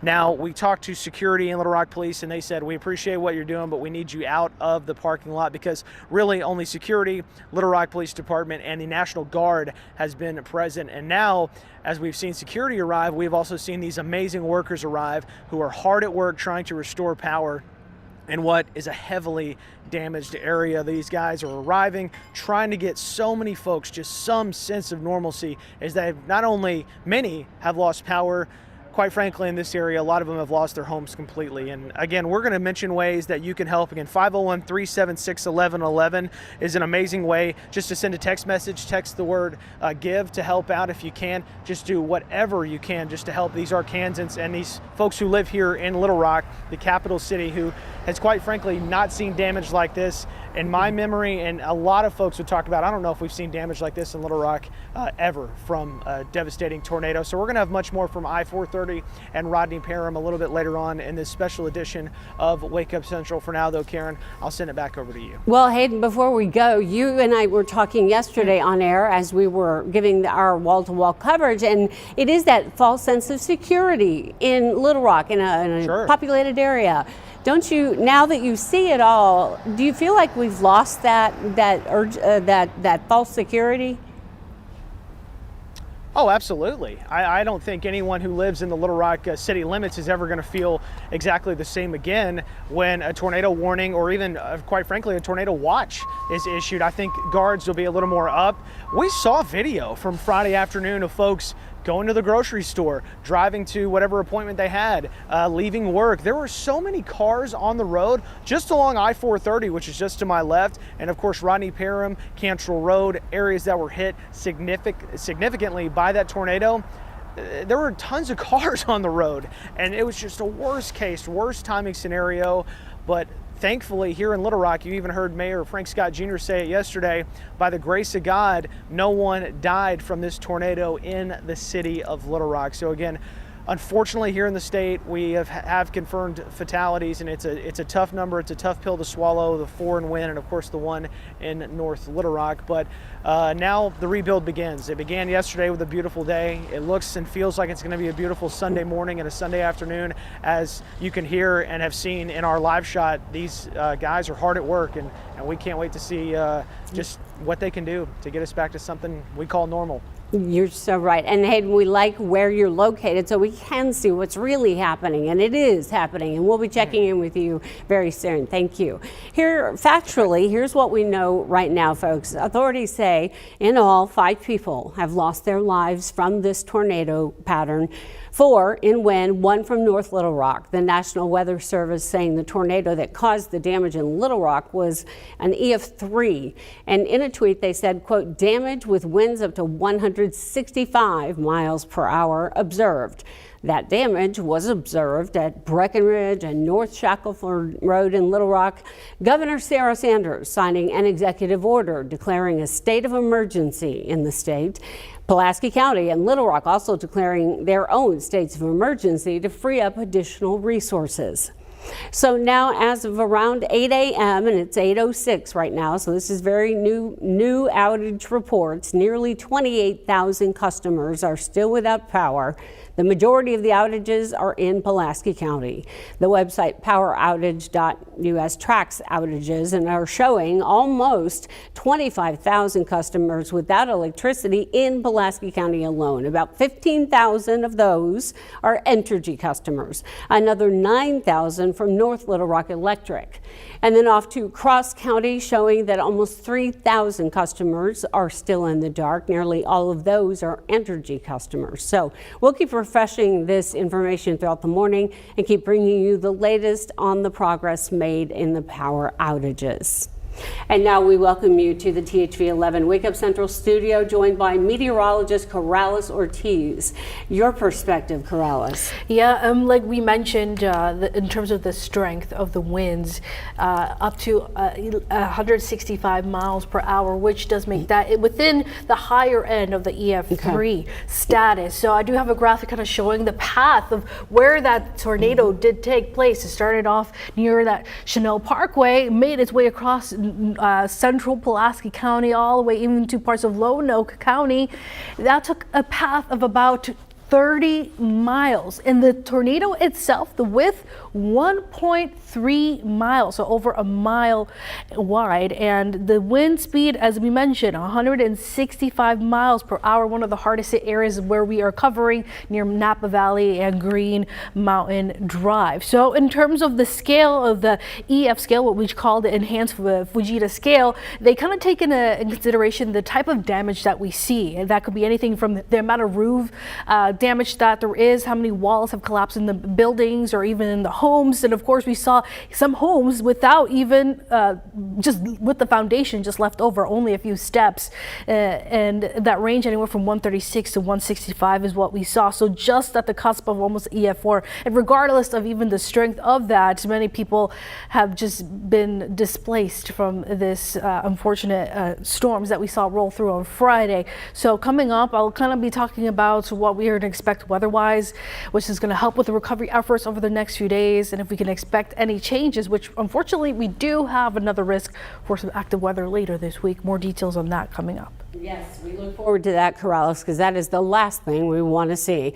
One of the greatest things we can bring you folks on television is this, aerial views showing the extent of the widespread damage. This is video from the Calais apartments. We sent our drone up over the complex on Napa Valley Road. It's right next to Vitality Living Pleasant Hills. That's an assisted living facility. And as you can see, the tornado destroyed both complexes. Cars flung just like little matchbox cars, and we are going now live to Lily Cummings. She's a reporter from our New Orleans station, and she's out in West Little Rock covering the damage for us there at Calais. Lily, anything? What are you behind you now? I see what looks like a downed tree. You've already brought us the good news of some power crews, at least 10 trucks from Texas. What's happening out there at this hour? Karen, so Calais is a little bit further up the road on Napa Valley Road, as you mentioned. We are now standing at the Lennox Apartments, and we were here yesterday evening. This morning, so many folks are out here cleaning up. We've already seen a man on the roof. We've seen people behind me here. They have rakes. They're sweeping up this debris. We've seen a lot of heavy equipment out here. Now, I want to show you, you said behind me it looked like there was a downed tree. This is actually a pile of limbs and brush. Look at this. This is taller than me. I'm about 5'3" for reference. I'm a little bit of a short girl, but this is a big pile of brush. That shows you just how many downed trees there were. Over here we have some metal. This all looks like mangled metal. This was actually a fence that wrapped around the Lennox apartment complex, so you can see just how mangled that is. So a lot of devastation out here. We want to show you some video that we shot yesterday of this apartment complex. This area obviously home to several apartment complexes, and it is densely populated. And we spoke to one resident of the Lennox apartments yesterday who was here gathering her things. The roofs, again, of some of these apartments were blown off, several of them now covered in blue tarps. And she told us when she took cover on Friday, it sounded like a train. She went into her bathtub. I was really taking it very cavalier, which was very naive of me to do. But everybody was fine. Everybody's safe. My neighbor said, you know, like her windows were blown out, my windows were blown out. But luckily, like we have damage, but nothing like our buildings tore down. Behind my apartment, that's probably where it was like the worst of it all. And Karen, I don't know if you can hear it or not, but there's hammering happening right now on this roof. You can see a tarp going up. It's a little hard to see with the sun coming right into our eyes and into our camera, but folks clearly out here trying to get things back to normal for these folks. Now behind these apartment complexes, they're actually putting a tarp over the area where we spoke to this woman yesterday, so that is where she lives. Behind that apartment complex, so many trees are down. We will try to get you a better look at that a little while later, but for now, reporting live in West Little Rock, Lily Cummings, THV 11 News. Lily, thank you. And yes, we can see clearly what's happening there behind you with the vantage point of the sun. So thank you for showing us the action being done right at this very minute. We'll see you a little bit later. Thank you, Lily. After the tornado hit the Napa Valley Road area, it continued to move northeast, doing significant damage along Rodney Parham Road to Reservoir Road. So let's go back out live to Hayden Balgavy. He is co-anchoring out there this morning and has the very latest from your vantage point now. Hayden. Hey, Karen, good morning. I'm actually going to step out of the way. I'm going to show you the guys really hard at work this morning. They're doing an amazing job again. We are a little around 28,000 people without power right now, just shy of that number. And these linemen actually arrived not too long ago, maybe 20, 30 minutes ago, to get power restored to as many people as possible. These guys are hard at work. They've actually been dropping these large poles that will be going up very soon, all along Rodney Parham Road. The damage is so extensive, but what's so much better than to see the damage and the destruction of this storm is to be able to see the recovery and the rebuild process. These guys are amazing, getting things going as quickly as possible. And I know a lot of folks are wanting that power restored. They're needing that power restored. And these guys are hard at work trying to get exactly what they need back up. And it's quite frankly amazing. I don't know if you've ever seen anybody put up a power pole or a power line, how quickly they're working and how amazing of a job they are. Now, what I do want to do is talk about, of course, that devastating tornado that we did have on Friday. We had some exclusive aerial video right here at THV 11 that just shows the extensive damage that was done. We are along Colony West here on I-430 and Rodney Parham Road. It's unreal to see it from the ground, but to be able to have this perspective, to have this vantage point of just how devastating this tornado was and how strong it was in such a heavily populated area, you can just see the devastation and the damage. And you're not sure how long this is going to take to rebuild. We, of course, heard from Governor Sarah Huckabee Sanders yesterday about how Arkansans are united in this effort, along with Little Rock Mayor Frank Scott Jr., who did say, by the grace of God, no one in the city of Little Rock was killed by this tornado. And it's really hard to believe that there was no fatalities here in the city because of the damage that you can clearly see and how unbelievable it really is to see. So we're going to continue to show these guys doing amazing work, hard at work. I want to send it over to Journey Taylor now, who is in Indian Hills. Of course, this storm not only impacted folks in the West Little Rock and Little Rock area, it crossed the river into North Little Rock, into Sherwood, and of course the amazing people in that neighborhood and in that area who are also rebuilding and restarting this morning. Let's send it on over to Journey. Yeah, good morning, Hayden. Yeah, we've been out in Indian Hills several hours yesterday and then several hours this morning. The city is starting to wake up and get back to work. North Little Rock actually has a crew out right now picking up this pile of trees with this claw and bringing it over, kind of helping with that cleanup so people can put back out onto the corner. Now, here's the thing though, we also heard several chainsaws going yesterday, and this is the first time I'm not hearing that humming noise of those chainsaws going nonstop. This area is one of several areas that had a curfew overnight. The curfew was issued yesterday by the city of North Little Rock. That was supposed to be for 2 days from 8 p.m. to 6 a.m. Many of these residents here yesterday telling me that a lot of the help they receive has been from family, but also volunteers they never met before this disaster. Even from single volunteers to large organizations like the Red Cross, much of the help that is appreciated isn't physical. We'll be going out and assessing damage in the area, talking with these residents about what kind of support we can give them. It could be anything from spiritual to mental to medical needs if they've lost medicines, if they've lost any of their medical equipment, and financial needs.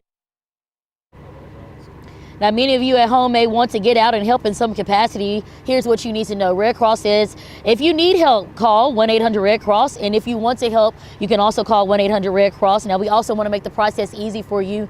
You can text GIVE right now. That is GIVE to 501-376-1111. There we will have a full list of ways you can help and give back to Arkansans across the state. Now, before I send it back to you, Hayden, I just want to also say, as we've noticed the city waking up and different utility crews kind of coming through. I also saw a utility company from Paragould. If you're familiar with Northeast Arkansas, Paragould is right outside of Jonesboro. That area was actually hit 3 years ago on March 28 by a tornado. So to see a community coming here to help us in this area is just remarkable. It just speaks to how strong we are as Arkansans. So I'm going to send it back to you guys about how we appreciate the volunteers coming out to help. Journey, we appreciate your perspective there from North Little Rock, which also took a hit. Meanwhile, drone video shows the dozens of homes and businesses destroyed. This is in Wynne, stunned residents there. It's a community of about 8,000 people. Woke up Saturday to find the high school's roof shredded, the windows blown out. And it's one of only 2 high schools in the whole county. Huge trees on the ground, broken walls, windows, roofs just simply destroyed. And authorities do say there were 4 people killed in Wynne because of that storm. Jay Shakur was at the city's high school as officials plan for what's next in the school year. Here in Wynne, Arkansas, about 50 minutes west of Memphis, there's been extensive and severe damage, but residents are picking up the pieces. And there's so much devastation that it's still going to be a long process. Wynne, Arkansas residents say they have been through storms before, but never a storm that went directly through the heart of their city. We're all right. We made it to our home and we were safe. We left the store about an hour before it hit. For 25 years, we have stayed and weathered the storm and got in the back room if there was one. This time, the storm hit about 4 and about 3 o'clock, and I said, I just feel like we need to leave this time. Daryl Calvert and his wife Charlotte have owned Cordial Cottage, a general store, for more than 20 years. Me and my wife, this was our livelihood. Their family's business, along with a daycare, was destroyed less than half a mile away from the district's only public high school, also destroyed in the storm. Trees around the campus are completely uprooted. Most of the roof is torn to pieces and the main entrance has collapsed. With a population of nearly 8,300, the mayor of Wynne, Jennifer Hobbs, says the extent of the city's damage is still unknown. But Charlotte and Daryl say despite this tragedy, they will remain resilient and rebuild. A sentiment Brad South, whose nearby home was also hit by the tornado, shares. We've had things like this before, and I have no doubt that our community will pull together and help out. We've been talking all morning, and our plans, we believe right now, is to try to rebuild. Maybe not as big as before, but something to get us up and going. But it looks like it may take a year or better. Now, over 20 people have been injured, and the coroner confirms there have been multiple deaths. In Wynne, Arkansas, I'm Jay Shakur. Jay, thank you for that. Here is another look at the damage from the tornado of the high school in Wynne, one of the 2 high schools in the whole county. Wynne Public Schools now begin the process of deciding what to do. And as of this coming week, which is Monday, April 3rd to Friday, April 7th, school is closed. Authorities say they're working right now to accommodate students so that they can finish out the school year. Can you imagine being a senior and then your high school is destroyed and you have just about a month or so left? One Arkansas resident who is now a teacher in the neighboring Earl School District attended Wynne High School, and she says coming back to what used to be her home now is traumatic. First thing we did was we tried to get down here because we have family all over town, and we were just devastated. We cried. I grew up in the neighborhood right behind the high school, and it's gone. I went to school in every single one of these buildings, and it's just unimaginable. The school district also says that any closings or reopening decisions for the coming weeks and then beyond will be determined in the next days to come. And as you know, THV 11 will be passing that along to you both on air and online. Governor Sanders voicing her concerns over the storm that severely damaged Wynne High School. Sanders saying in a statement, quote, "The destruction at Wynne High School is severe. Our team at Arkansas Education is working with the superintendent and school board to make a plan for current students." The governor goes on to say that her administration is there to provide for anyone who needs help. And we have been there along the way with the governor and other city and state officials talking about the cleanup. Wake Up Central's Ian Russell has that story. Yeah, Governor Sarah Huckabee Sanders got a pretty good look at that destruction Saturday, touring a lot of different areas across central Arkansas, but she started today here. This is Little Rock Fire Department's Fire Station number 9 in West Little Rock, and if you look behind me, you can just see how powerful this storm was to rip the side of this building off, taking that brick with it. Obviously, you see the basketball hoop behind me just bent over from the sheer winds as they kind of swept through this area. Obviously, just a powerful storm to do something like this to this area, and obviously for the firefighters inside, this is such a personal thing. You know, they live and work in this area. This hits really close to home for them. And for the governor as well, this also hits close to home for her, as one of her staffers' homes was also destroyed. Take a look. As the sun rose on the aftermath, images straight out of a movie are now reality. What we deem to be at least 2,100 residents within the western portions of Little Rock and southwestern portion of Little Rock were impacted. And as residents toured the damage, so too did some of Central Arkansas's elected officials, including Governor Sarah Huckabee Sanders. This group represents all of Central Arkansas and Little Rock, this area that was hit so hard, and very thankful for their willingness and the cooperation that we've had. Her morning started at Little Rock Fire Station 9, heavily damaged in the storm. Despite the fact that they had a tornado literally coming through their station, we're worried about the community. That tells you who they are, and it tells you, I think, a lot about our state. This neighborhood off Shackelford razed. The biggest thing, like I was telling y'all, is we got to get the streets cleared, but the power is the big thing. Power is it's going to be very trying. It joining many, like this neighborhood in North Little Rock, also destroyed. Trees on homes, X's marked the damage. The governor joining North Little Rock Mayor Terry Hartwick, touring damage too close for comfort. This is the home of one of the staffers in our office. And he found out that happened as he was sitting in our conference room responding to the storm. So we are so thankful they weren't here, that they're okay, and we're just here to help and be there for them in any way we can. Cleanup in these neighborhoods will take weeks, if not months. Crews and neighbors all lending a helping hand, and the governor promising they won't be alone. It's real simple. Whatever you need, we're going to come and provide it. If it's temporary shelter, if it's food, if it's clothing, we're coming together, we're going to work together, and we're going to make sure that the people have what they need. All right, and you heard the governor there obviously promising a lot of help for people that are affected by this, whether it's food, clothing, shelter, anything that they need. She says they'll step in to help them. She told me when I was speaking to her earlier, she said, you know, people, not paperwork. And I think that's the message she's going with, to get them out of this, to help with them with anything that they will need. Now, obviously, this process may take a little bit as the recovery efforts continue here over the next couple days and weeks. So we got a lot of information about donations right now over on our website, thv11.com. In Little Rock, I'm Ian Russell for Wake Up Central. This is, of course, the first major disaster for Arkansas's first female leader, Sarah Sanders, as she promises support will be given.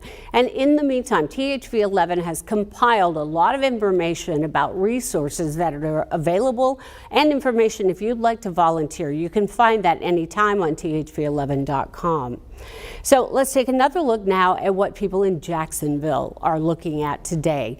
There is so much tree damage, structural damage, reports of even gas leaks overnight. This that you're seeing now along James Street in the heart of the city. It starts to look all the same, but then you realize these are each individual sections of this town, of this community, this city, and it's so widespread. We were able to actually talk to one of the leaders in the community following the devastating event. Listen in. You know what, I encourage every leader to get together and first survey and see what the problems are, and then let's get together and be on with one mindset.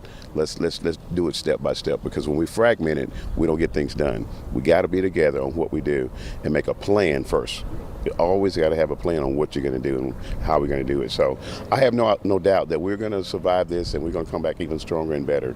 We'll just pull together as a community and help one another and get it done.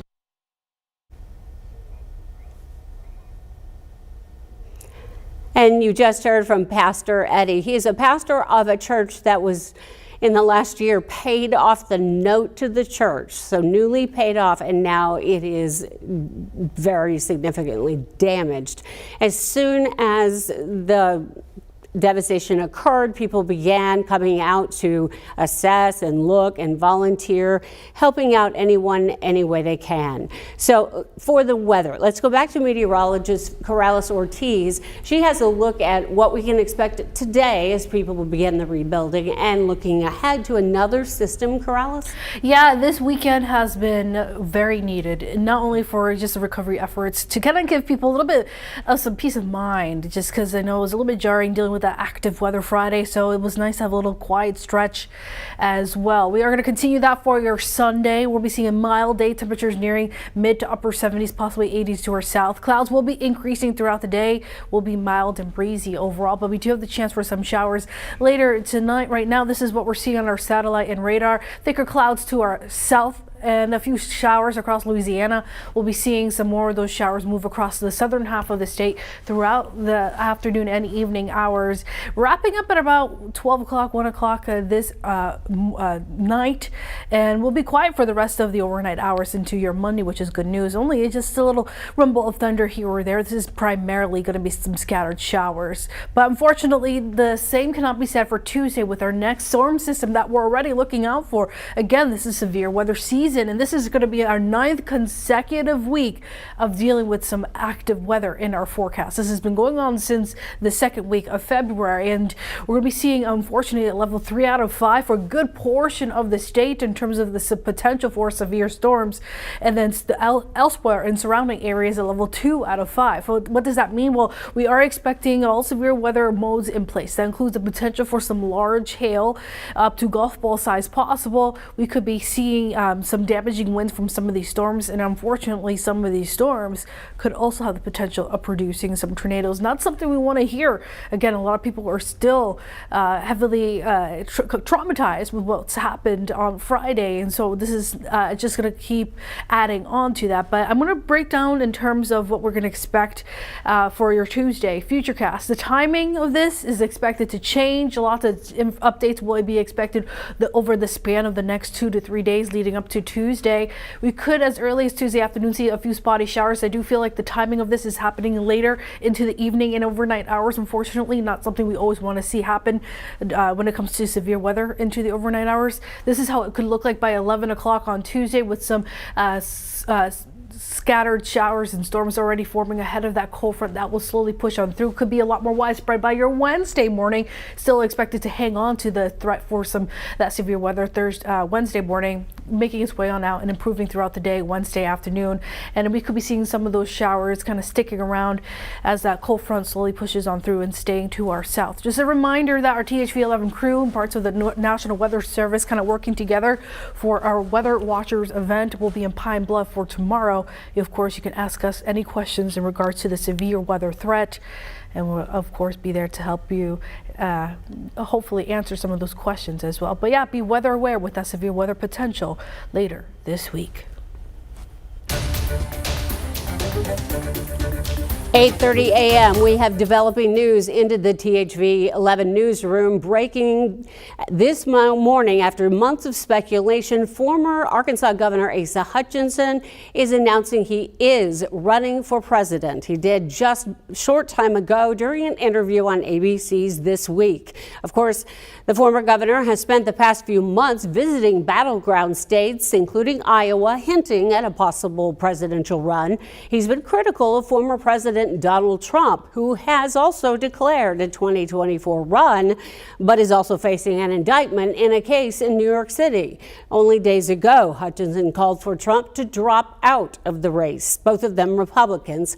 Hutchinson says he'll make a formal announcement later this month from Bentonville, but THV 11 can confirm that former Governor Asa Hutchinson says he is in the race for the Republican nomination for president in 2024. And a reminder now, we're staying on the air through 10 o'clock this morning to bring you live reports of the tornado recovery in Arkansas. Our special edition of Wake Up Central continues right now. Wake Up Central begins now with breaking news. Unreal. It's like unrecognizable. I just could not even wrap my head around the damage when I finally walked upon it. This weekend, Arkansans are finally getting to see what Friday's tornadoes did up close and personal. This is video from Colony West Shopping Center at I-430 in Rodney Parham, where the damage is described as catastrophic. In these stores and the homes behind them, hundreds of people rode out the storm and have incredible survival stories to tell. So let's go live now to THV 11's Hayden Balgavy, where he is out in West Little Rock this Sunday morning for our special live coverage on THV 11. Hayden, looks like you've changed locations. Tell us what you're seeing now. Hey, good morning, Karen. Yeah, we have moved. We're actually right at the corner of Rodney Parham and Breckenridge. I'm actually going to step out of the way and show you the folks that are really doing the hard work this morning. We arrived here a little before 7 a.m. this morning, right along I-430 and Rodney Parham, and just right behind us were these amazing guys doing incredible work. As you can see, trying to get power restored to this heavily hit area. They have started replacing all of these power lines, and these guys have been hard at work now for probably about an hour or so. They drove in, they kind of went through the process of dropping these new power poles alongside the road, and I mean, when I tell you they are working at lightning speed, they are working at lightning speed efficiently, trying to get these things up and running to give folks just a little bit of relief, a little bit of power. And as you can tell too, right next to this gas station along Rodney Parham, the previous pole fell right on top of the awning here right at the gas station, so they're having to remove it safely, of course, and then putting up new power poles along that way. It's incredible to see in person. You hear about it, you don't really think about it very much, and then you see these guys in action, and they're like superheroes. It's unbelievable. And we have been here all morning long. In fact, we have seen a heavy police presence along Rodney Parham and I-430.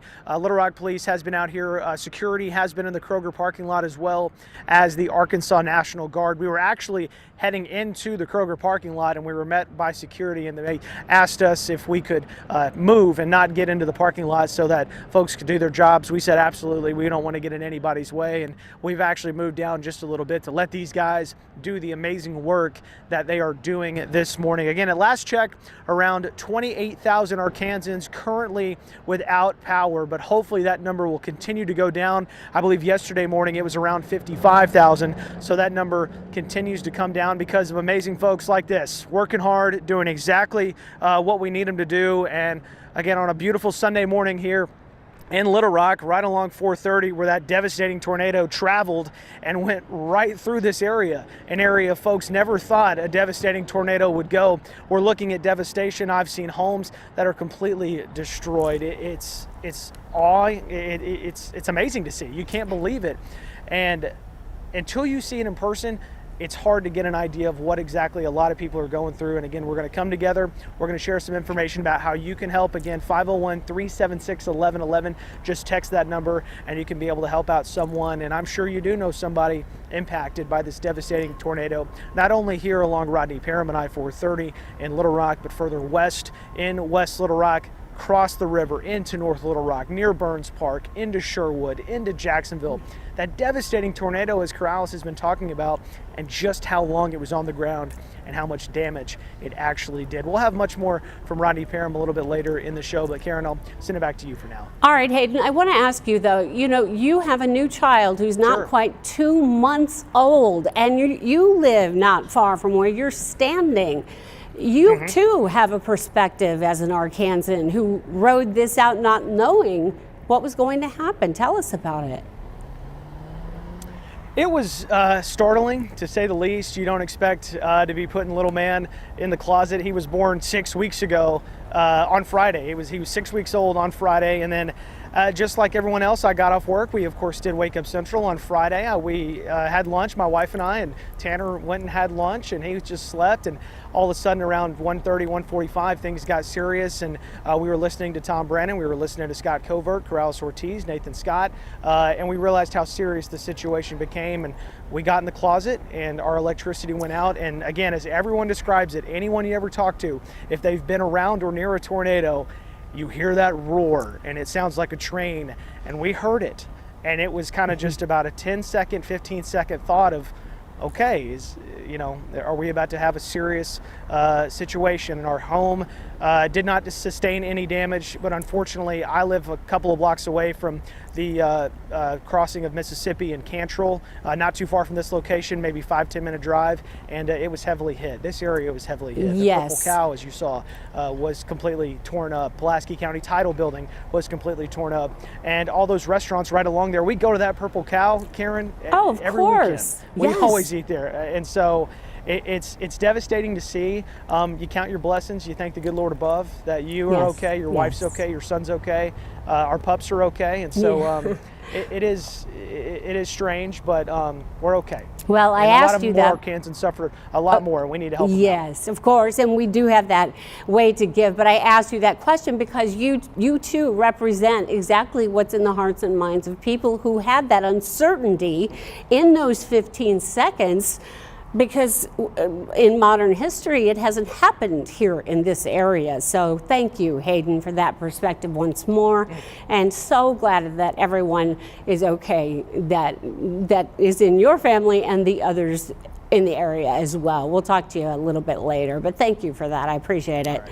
And here is everyone what we know right now. If you're just joining us, authorities are confirming 5 people have lost their lives in the tornado. 4 were from Wynn, 1 from North Little Rock.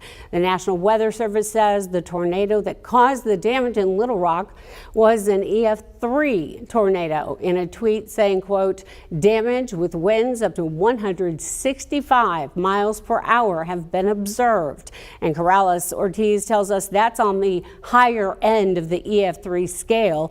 The damage observed at Breckenridge and North Shackelford Road in Little Rock. Governor Sanders signing an executive order declaring a state of emergency in Arkansas. Pulaski County and Little Rock also declaring their own states of emergencies to free up additional resources. And on Saturday, we did have a chance to follow along with the National Weather Service team as they surveyed some of the damage. This is the crew that goes right out after the storms to figure out just how powerful the winds were and the trajectory of the tornadoes. So that is some insightful information that we were able to gather as well. Corrales knows more on that. We'll be talking to her coming up. But first, right now, it is so true that often in the worst of times, you see the best in the people of Arkansas, and we are seeing that in the aftermath of these deadly tornadoes. THV 11's Journey Taylor is live from the Indian Hills neighborhood in North Little Rock, where help is already arriving. Journey? Yeah, good morning, Karen. We've been up and down this neighborhood here in Indian Hills. We were here for several hours yesterday, and we've been here for about 2 hours this morning.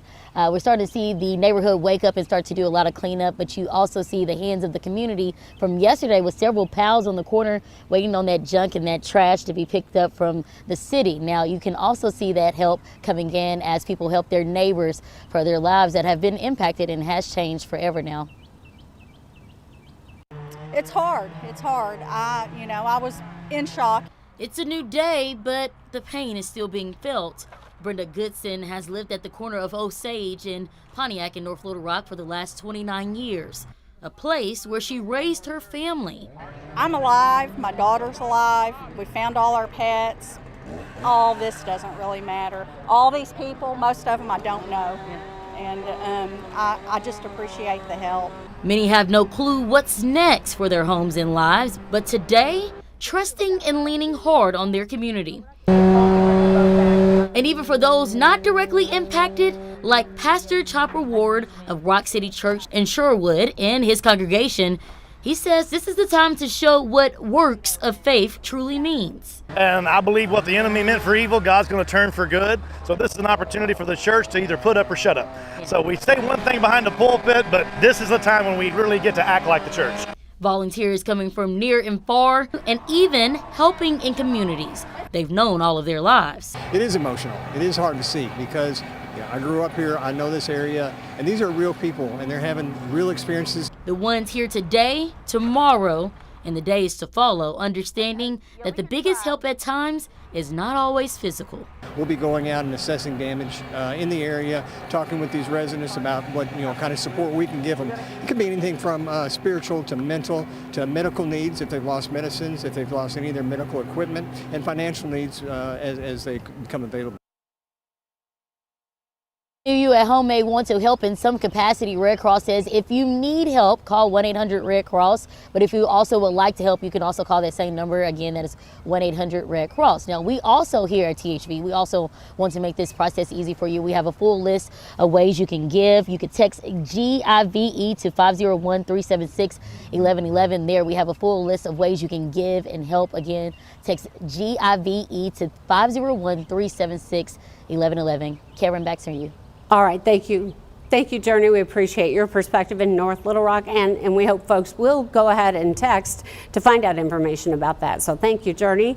As of about 8:30 now, we've checked, and this is the latest power outage numbers. 27,000 customers still without power this morning, with the majority of the outages in Pulaski County. The website poweroutage.us tracks outages, and they're showing, about 25,000 customers out in Pulaski County, and of those, 15,000 are Entergy customers, another 9,000 from North Little Rock Electric. Over in Cross County, almost 2,500 customers are still without power. Almost all of those are Entergy customers. We'll be refreshing this data throughout the morning to bring you the very latest. And a reminder once again, we are live on the air this morning through 10 a.m. to bring you the information you need to know about what happened, and also to pass it along to the people who do not have power so they can get resources and help if they need it. This morning, Entergy is telling its customers affected by the tornado that they might have to wait even longer to get their electricity back. A spokesperson tells us the weather forecast, which has a system in it Corrales has talked about, is causing them to be more conservative with their estimate on restoration. Covering that story for us now is Lily Cummings. She's been with us all morning from our New Orleans station, now live in West Little Rock, to bring us up to date. And Lily, a lot of people without power in that area. Like you said, it's so densely populated.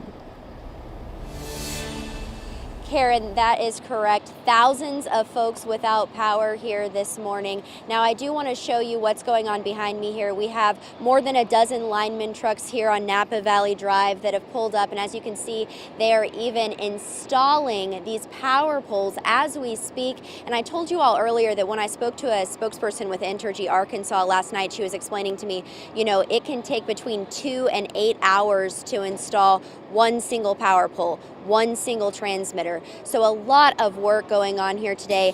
And I also want to show you something that we noticed when we were out here at these apartments last night. Photojournalist Ricknese Riggins is out here with me, and she's going to pan around and show you all the Lennox apartments, where it looks like what appears to be a cell tower has completely snapped in half. You can see that there's one upright and straight there on the right side, and then on the left you can see a crane working on that snapped cell tower right there. So hopefully that is getting restored as well today. Now, Entergy crews did tell me yesterday when I spoke to them that they are facing some challenges. Now, the hills in this area are making it difficult for them, and special equipment had to be brought in yesterday. Not to mention, more than 3,000 crews were brought in from surrounding states. An Entergy spokesperson said they're working around the clock.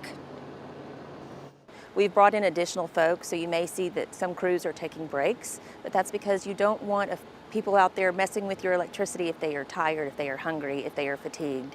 So we have brought in extra reinforcements.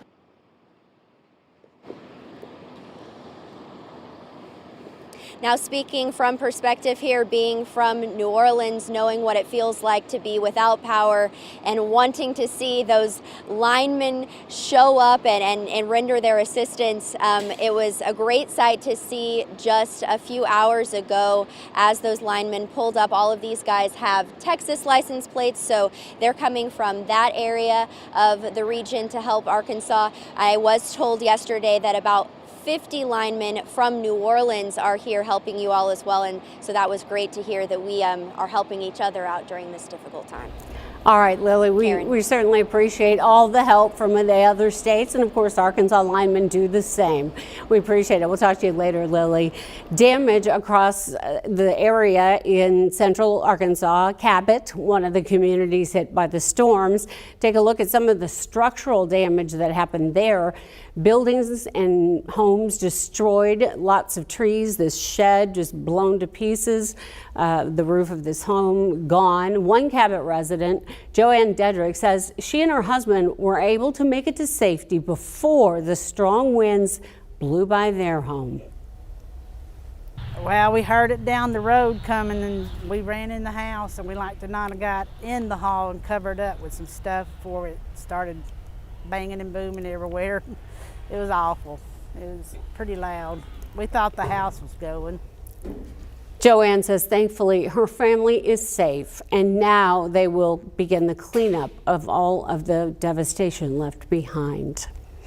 An area from Rodney Parham to Reservoir Road in Little Rock is one of the most densely populated areas in Little Rock, and it took a direct hit from the tornado, which has not happened in recent memory. So let's go back out to my co-anchor, Hayden Balgavi. He's been covering that all morning, surveying the damage, talking to the people who are living there, seeing the activity of those linemen working hard to restore power for lots of frustrated people. But Hayden, as you said before, we do have our lives, and that is enough. What else is going on? Well, Karen, these crews are hard at work. They were right behind me, just not probably 20, 30 yards, working on one power pole, getting it up. It's up, and now they're moving on to the next one, too. Of course, power not fully restored yet. They've still got work to do, but the amazing rate at which these guys are working is truly unbelievable to get this power restored. I know those numbers were coming in around 28,000 people without power. The power is out here behind us, and my photographer, Steve Payne. The lights are actually out. It's a four-way stop at Rodney Parham as traffic begins to build back up at the corner of Rodney Parham and Breckenridge. Now, this morning, it's Sunday morning. It's sunny. It feels great outside. It's calm. It's beautiful. Much different story, obviously, on Friday. I want you guys to take a look at some of the aerial video that we were able to obtain exclusively in some areas. Unbelievable damage that was done. And you can just see from that perspective how dangerous and how potentially very deadly here in the city of Little Rock that tornado could have been, with so many people on the road, traveling down Cantrell Road, traveling down Rodney Parham, people on I-430 trying to get over the river, over to Maumelle, maybe get to Conway, Mayflower, those areas. So many folks were impacted by this storm, and it could have been a lot worse in regards to fatalities that we thought may happen in the city of Little Rock, as Mayor Frank Scott Jr. said it yesterday during his press conference with the governor of Arkansas, Sarah Huckabee Sanders. By the grace of God, nobody died because of these storms here in the city of Little Rock. The damage, when you look at it up close, is hard to describe. Our meteorologist Scott Covert joined us yesterday morning. He really got the first glimpse once the sun came up of exactly how dangerous and how deadly these storms were. It was devastating, and it's unbelievable to see so much damage still here. And a lot of folks are going to go back to work tomorrow, and they're going to have kids going back to school. They're going to be driving along this route, and I can't tell you how many people I've seen not only driving but with their cell phones out or on a FaceTime call with somebody they know, just showing them their phone. Look at this damage. Look at this damage. It's unbelievable. Folks still can't believe it. And just to our north a little bit, apartment buildings destroyed, homes destroyed. So now this process of rebuilding begins. It's going to be a long way back. Again, power trying to get restored to a lot of areas. You can hear the trucks going to work. We've had the National Guard out here. We've had Little Rock Police out here. Folks are doing their best, and they're just hoping to uplift, get some sense of normalcy back. But after a weekend like this, it's hard to imagine that right now, but we'll get back there. And so, folks, I encourage you to show a little grace. If you see a lineman today, if you see a police officer, if you see a National Guard member, tell them thank you. We've told a few thank you already, and we can't thank them enough for what they've done so far. So I'm going to send it back to you guys. It's unbelievable to be able to see this in person. Just 3 days ago, driving down this road, going to get coffee, going to get some food. Didn't think anything like this would be possible. Yet Sunday morning, here we are. That's so true. Hayden's perspective, just that we were minding our own lives one day, and within minutes, it looks like it does now. And many Arkansans are displaced from their homes, so they need a place to stay. Some of the shelters that you can go to include in Little Rock, Emmanuel Baptist Church, Calvary Baptist Church, and Hall High School. North Little Rock's Community Center open as well, and the First Baptist Church in Jacksonville is opening as a shelter too. So as of this morning, we now know 4 lives lost in the town of Wynne, and that town is coming together to support one another and begin the recovery process. Here's some new drone video we've obtained from Wynne showing the destruction across town. And as you can see, you'll see here in a sec, Wynne's high school badly damaged. From the air, you can see where the tornado simply ripped the turf off of the football field, if you can imagine. And then the rest of the building is beyond repair. Yesterday, teachers and students returned to campus for the first time since the tornado hit. The school, I love it. We have very many traditions that I'm very proud of this school for, and I'm just really sad over the fact that it's gone, but I know we will come back stronger and we can build a better school and keep those traditions going. Such wisdom from a young adult who went to that high school right there, Wynne High School. And as we've mentioned earlier, school is not in session beginning Monday through Friday as the authorities and administrators figure out what to do next to get these seniors graduated and the others out of school for the summer. Students and teachers were not at the school when the tornado hit, although it was the middle of the day. That's because the superintendent saw the storms approaching from central Arkansas and called for an early release. A teacher who worked at the school for 25 years tells us she is so grateful for that call. We all thought that we would get out early, and sure enough, we did. We got out at 1:30, which was such a God blessing from our superintendent, because otherwise kids would have been on buses and teachers would have still been here, and so that would have been even more devastating. Worden visited her classroom, which was left full of debris, broken windows, and a fallen ceiling. She knows exactly what to do because, amazingly, she's been through this before. This is actually my second school that I've taught in that got hit by a tornado. My school in Hickory Ridge was hit by a tornado in '97, and I mean, we just rebuilt and we did fine. So that's what will happen here. And so far, the Wynne School District has not announced plans on where or when students will return to school. The same storm system that hit Arkansas is now being blamed for more than 24 deaths across the country. Just last night, the system moving into the northeast, causing tornado warnings. CBS reporter Bradley Blackburn has that story. The damage is spread across so much of the country, from Tennessee, the whole house, you could feel it shaking, to Wisconsin, to Pennsylvania, as the severe system moved east Saturday. Oh my goodness. In Bridgeville, Delaware, a tornado touchdown took out trees and homes and was blamed for one death. In Ohio, a 13-year-old girl died after a tree fell on her home. Officials said she was trapped inside.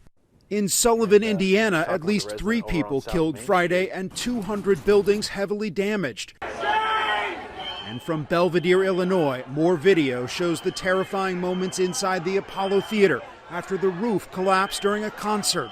Rescuers tried to pull people out of the rubble. 90-mile-per-hour winds ripped the building apart. Dozens were hospitalized and 1 man killed. Oh my God. In Arkansas, twisters touching down in Little Rock and in the town of Wynne, where there were at least 4 deaths. The back of the house. Jane Smith's home was heavily damaged while she took shelter in her basement. You had no idea it was doing this much damage out here. It was so fast.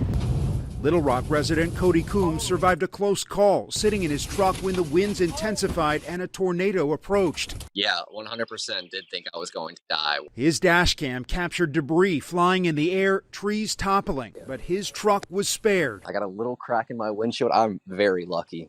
Arkansas's governor has declared a state of emergency and activated the National Guard as the recovery continues. Bradley Blackburn, CBS News. Yeah, that was such a powerful system that just impacted so many areas across the nation, not only here in the natural state. So it's just an unfortunate thing for us to see. This is a time of year where this just happens a lot more frequently.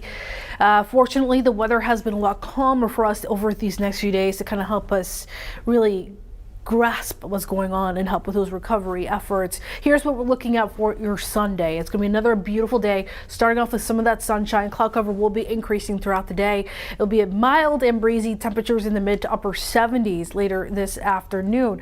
Here's what we're seeing on our satellite and radar. We're still seeing some of the clouds along the southern half of the state, even a few isolated showers, especially moving across Louisiana. We do have the chance of seeing some scattered showers later this evening into parts of the afternoon as well. Not going to be lasting all night. You can see it will become a lot more widespread by around 9 to 10 o'clock and around midnight. And then after midnight, 1 o'clock, we should begin to see the showers begin to wrap up, and we'll be quiet and cloudy for the rest of the night and into our Monday. But there is a little of a low chance of maybe seeing a little rumble of thunder across southern Arkansas, but otherwise we should be okay weather-wise. Nothing to be concerned about. But unfortunately, I cannot say the same thing for Tuesday and into parts of our Wednesday as well. Once again, we are met with another threat for severe weather later this week. It's the 9th consecutive week where we're seeing that impacts or threat of severe weather, and a level 3 out of 5 for much of the state is expected, and surrounding areas a level 2 out of 5, and this likely will be seeing updates and changes over the next several days leading up to Tuesday. And in terms of the timing as well, some of the models are not in complete agreement right now, but the timing has it sometime Tuesday night. Unfortunately, this is not going to be happening early in the day compared to what we saw, let's say Friday. This is going to be probably a nighttime event of possibly seeing anything from large hail. We could be seeing some damaging winds, and unfortunately some of these storms could produce some tornadoes. So this is what we're expecting. Fast forward to Tuesday afternoon. Most of the day is expected to be quiet with a slow moving cold front. So Tuesday night, ahead of that frontal system, we could be seeing some discrete supercells develop ahead of that. Those are the ones that have the potential of not only producing some pretty large hail, but of course, unfortunately, maybe the possibility of a few tornadoes is there as well. So as that cold front slowly pushes on through, the showers will become a lot more widespread, forming more of a line of showers and storms. This is where we could be seeing some of the wind damage as this front pushes on through. This is by your Wednesday morning. It could be a bit of a wet start for many as the system slowly treks across the state, wrapping up sometime Wednesday afternoon. Again, the specifics of the timing not set in stone yet. This could change by a few hours more or less, but just note that sometime between Tuesday and Wednesday, we're expecting this threat for severe weather for a good chunk of the Mid-South and even as far north is to Missouri and beyond that as well.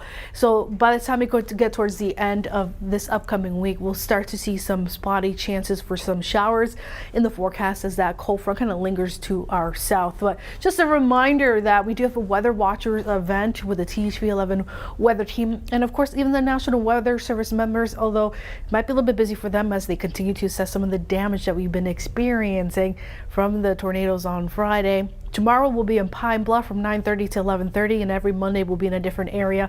We'll be in Conway next week. Here you can come up to us, ask us just any questions in regards to severe weather, and we'll also be there to help you set up those weather radios that you may have. And in preparation for severe weather, which is of course going to be something we're going to be expecting further into the spring season. So here's a look at that extended forecast. Another thing to note, we're expecting a bit of a warm up. Temperatures will be back in the 80s by your Monday. Karen?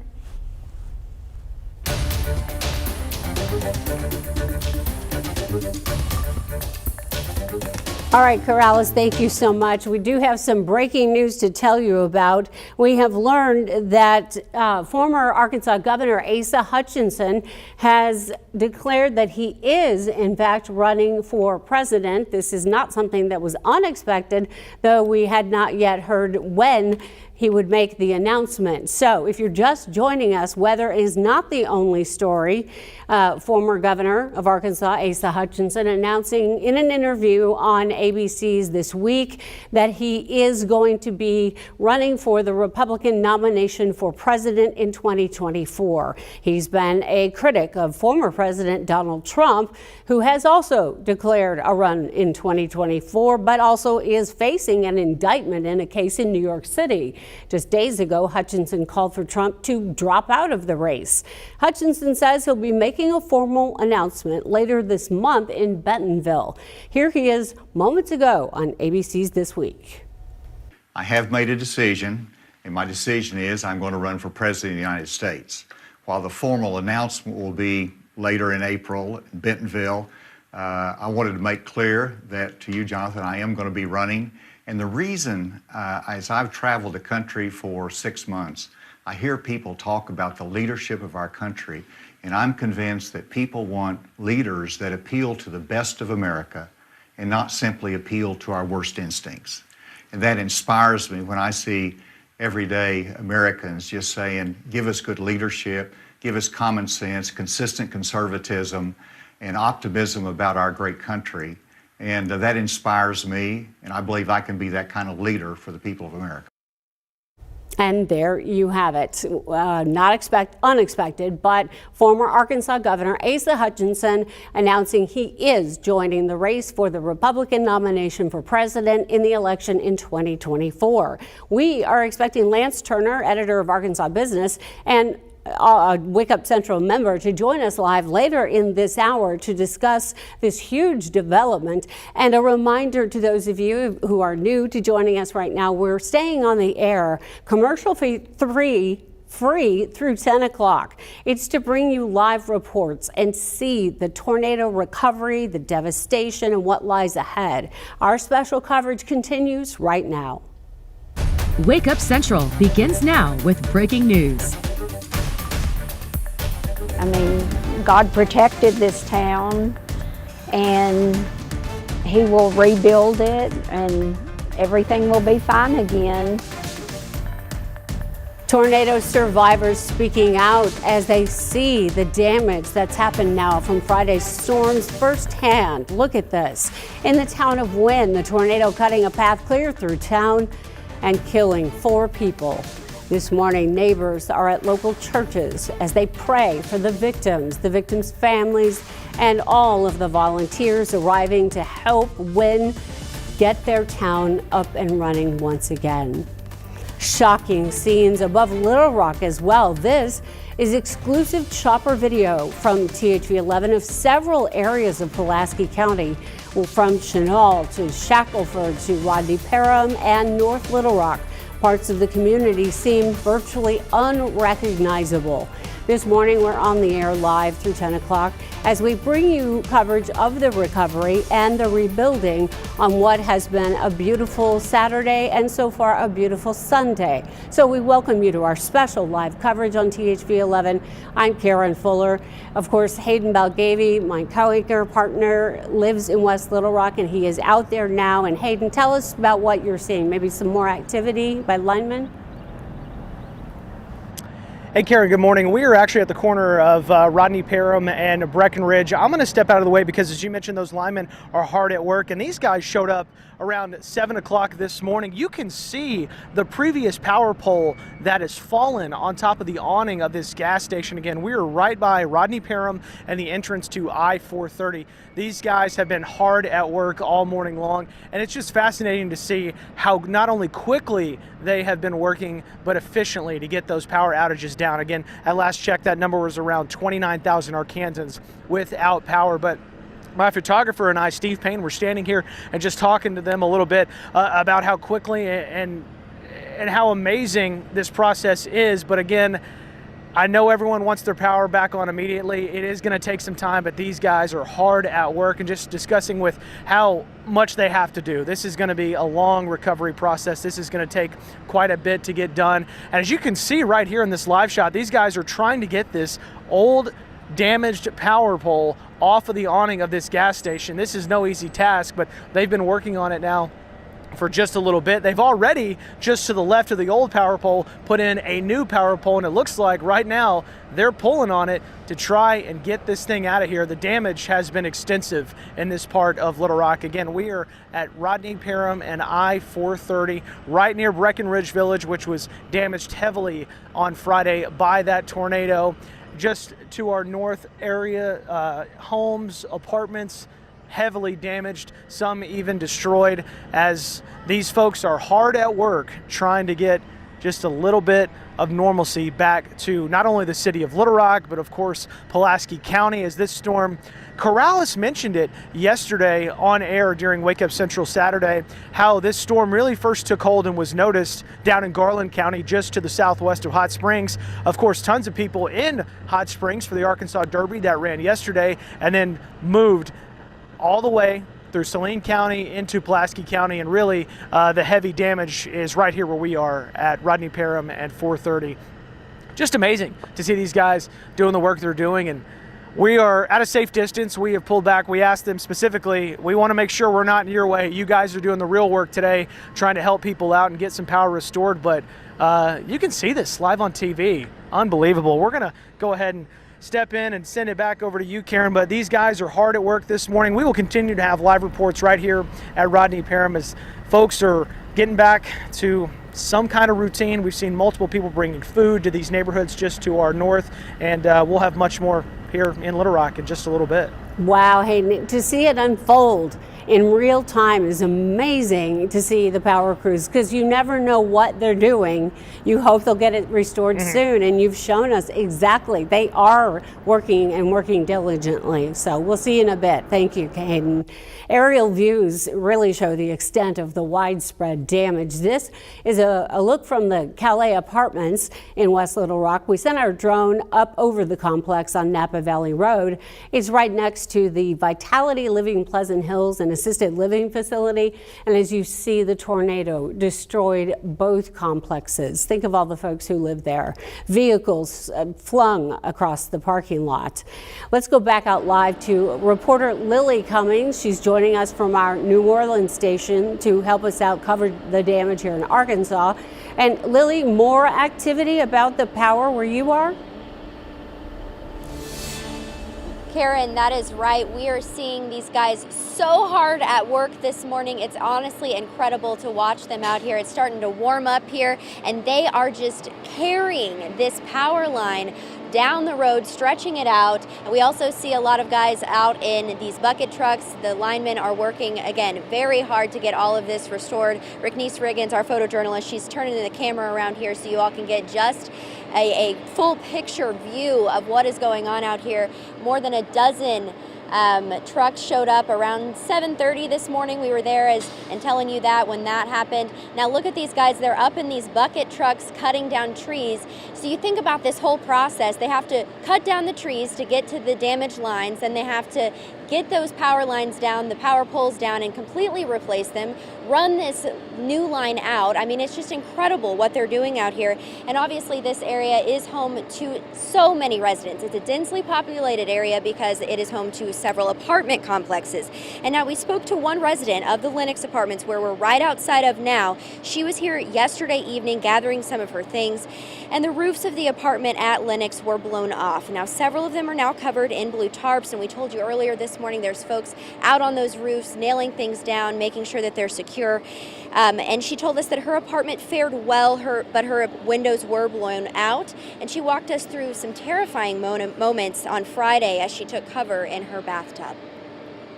It sounded like a train pretty much coming through. We had enough time to get to shelter, but like many people here, like we really didn't think it was gonna, tornadoes don't hit Little Rock like that. And Karen, as you can see, lots of trucks going past. That one says Arkansas. We've seen other trucks from Texas. We know some folks from NOLA are here. So a lot of folks are here helping out. More than 3,000 linemen, I'm told, came into this region to help you all out.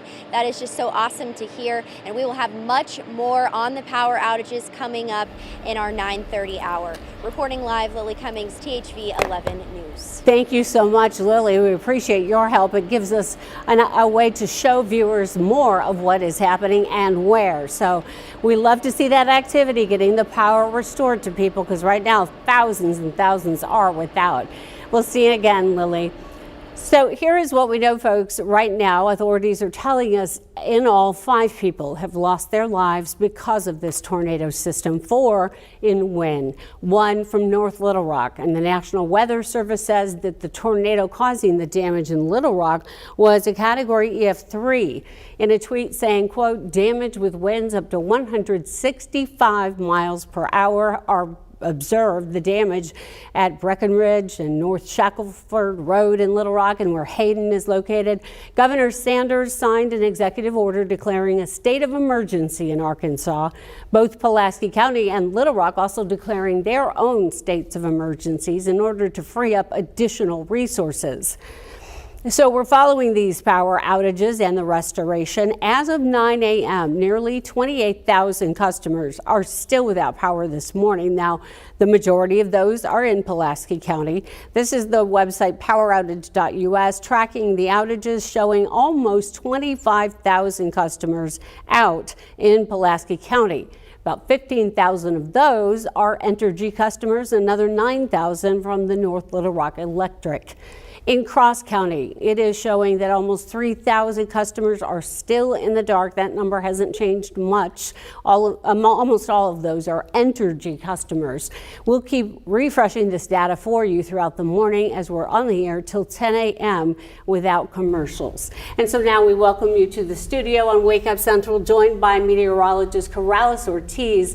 Corrales, you know, the Category EF3, which is sort of in the middle but on the heavier end, 165, isn't that almost an EF4? So yeah, right now, preliminary reports from the National Weather Service, when they were surveying the area, they're still going to continue to, provide more updates. Right. Was it a consensus? It was a high-end EF3 with winds that had reached up to 165 miles per hour. I do have a graphic kind of showing where that path is in general, because this path was a length of almost 30 miles. It began just outside where the Chenard Parkway is, or about 4 miles northwest there in Pulaski County, ended just outside of the community of Austin in Lone Oak. Winds reached up to 165 miles per hour. And get this, the width of the actual tornado itself over just a little bit over a mile in width. A massive tornado. And I'm just honestly surprised, and we're fortunate that not nearly as many lives were lost as it tracked over the populated areas. So kind of talking about the EF scale, or it's called the Enhanced Vegeta scale. The range of an EF3 ranges from 136 to 165 miles per hour. So yeah, right at the cusp of almost an EF4 there. And regardless of what the impact or the strength of this was, we of course have been seeing many lives change from that. They usually use some of the damage or the damage from the buildings to kind of assess the type of scale that we should give, or this tornado that tracked on through, of course. So we're going to continue to see more updates. Of course, there was other areas across the state that did see the potential of some severe thunderstorm warnings and even tornado warnings that they also still have to assess as well. So we'll likely be seeing updates over the next several days from the National Weather Service. Again, I'll have a full look at your forecast, what we can expect heading into the new week, because unfortunately we have severe weather once again on the table. More details on that coming up. That's unfortunate to hear. Well, the busy shopping center along Rodney Parham reduced to rubble, and it's a spot you'll know so many people do here in Little Rock. Hayden Belgavy out there live around Colony West. Again, hard to believe. I don't know, Hayden, there just are not the right words to seem to describe what you're seeing.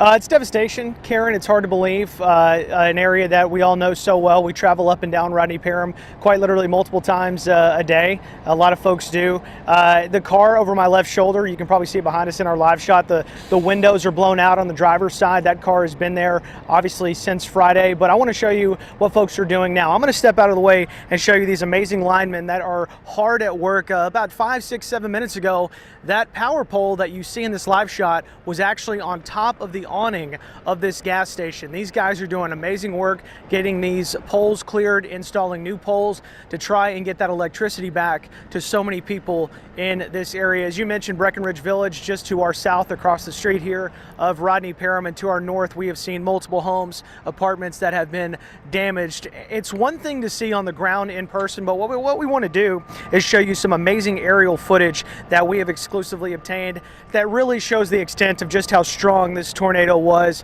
that came through the West Little Rock and Midtown area, crossing through 430 into Rodney Parham. Again, we were trying to access the Kroger parking lot this morning. We were met by security at about 6:45, and they just asked us if we could not go any closer. There are Little Rock police officers doing work, security doing work, and of course the Arkansas National Guard that was ordered by the governor to come on in and help out. Those cars that were parked there Friday, going to the grocery store, just getting ready to have what many I'm sure thought would be a normal weekend. Those vehicles still there at this time, as now we see just how devastating this storm was. And again, a beautiful Saturday into a beautiful Sunday. It doesn't seem real, the fact that about 48 hours ago this area was so heavily hit by this tornado. And again, these linemen hard at work. If you see a lineman today, be sure to thank them. Golly, tell them thank you. If you see a police officer or firefighter, anybody who is helping out, tell them thank you, because they're trying their very best, working extended hours to make sure that folks at some point can get back to a little bit of normalcy. Of course, all this impacted area, not just here in Little Rock along Rodney Parham too. This tornado moved across the river into North Little Rock near Burns Park and then continued on to Sherwood. I want to send things over to Indian Hills and Journey Taylor, who has been there, and those folks that have been impacted by this storm that was so strong and so devastating. Journey, let's send it to you. Yeah, Hayden, thank you. We've been out here in Indian Hills for several hours today, but also yesterday. And yesterday you could hear a consistent humming noise of those chainsaws breaking down those trees. Right behind me, we have several linemen and utility companies also starting to put those poles back up and clear those trees from the corners. Now, this is an area that was under a curfew last night. The city of North Little Rock issued a curfew for those damage hit areas. The curfew was issued from 8 p.m. to 6 a.m. for 2 days. Many of the residents here yesterday telling me that a lot of the help they've received has been from family, but also volunteers they've never met before this disaster. And even from single volunteers to large organizations like the Red Cross, much of the help that's appreciated isn't physical. We'll be going out and assessing damage in the area, talking with these residents about what kind of support we can give them. It could be anything from spiritual to mental to medical needs, if they've lost medicines, if they've lost any of their medical equipment, and financial needs. Now, many at home may want to get out and help in some capacity. Here's what you need to know. Red Cross says if you need help, 1-800-RED-CROSS. But if you also would like to help, use that same number. That is 1-800-RED-CROSS. We also want to make things easy for you. Right now, we have a list of ways you can give and help. You can text GIVE. That is GIVE to 501-376-1111. Again, you can text GIVE to 501-376-1111. And there we have a list for you on ways you can help. I'm going to send it back to you, Hayden. All right, Journey, thank you. Reporting live from Indian Hills in Sherwood. We will have much more from Rodney Parham and the Midtown and West Little Rock area coming up a little bit later in this special edition of Wake Up Central. For now, though, I want to send it back to Karen in the studio. All right, Hayden, thank you so much. We spent several hours in the Indian Hills area yesterday in North Little Rock. We'll see you a little bit later, Hayden. Still early. We also have learned, though, as we cover the weather and the aftermath, there is developing news to tell you about today as the former governor of Arkansas, Asa Hutchinson, announces he is in fact in the race for president in 2024. In the last 30 minutes, the former governor officially announced he is running for the Republican nomination for president.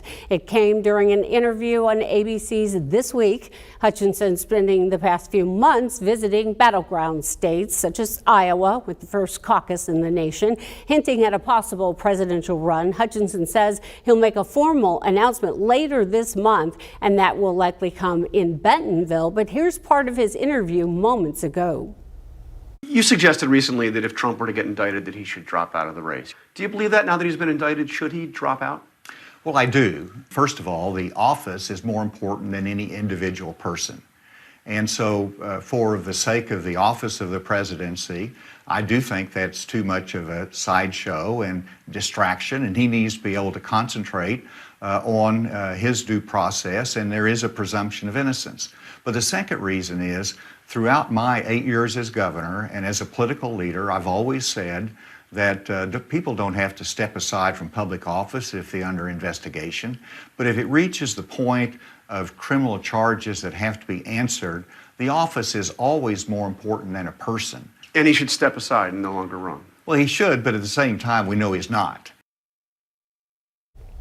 Asa Hutchinson talking about former President Trump, another candidate for the Republican nomination for president. Trump announcing some time ago that he is running, but he is, again, also facing an indictment in New York City with the prosecuting attorney's office there. He is, I believe, due for an arraignment actually on Tuesday, and New York City is in preparation for that, for any potential violence or just to do the process of getting a former president from Florida, his current home, to New York City to face what is developing there. So again, Arkansas's former governor, Asa Hutchinson, announcing on ABC's This Week he is, in fact, running for president in 2024.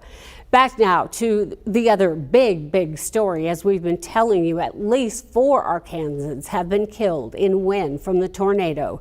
Jay Shakur was at Wynne High School as authorities try and plan what's next for the school year.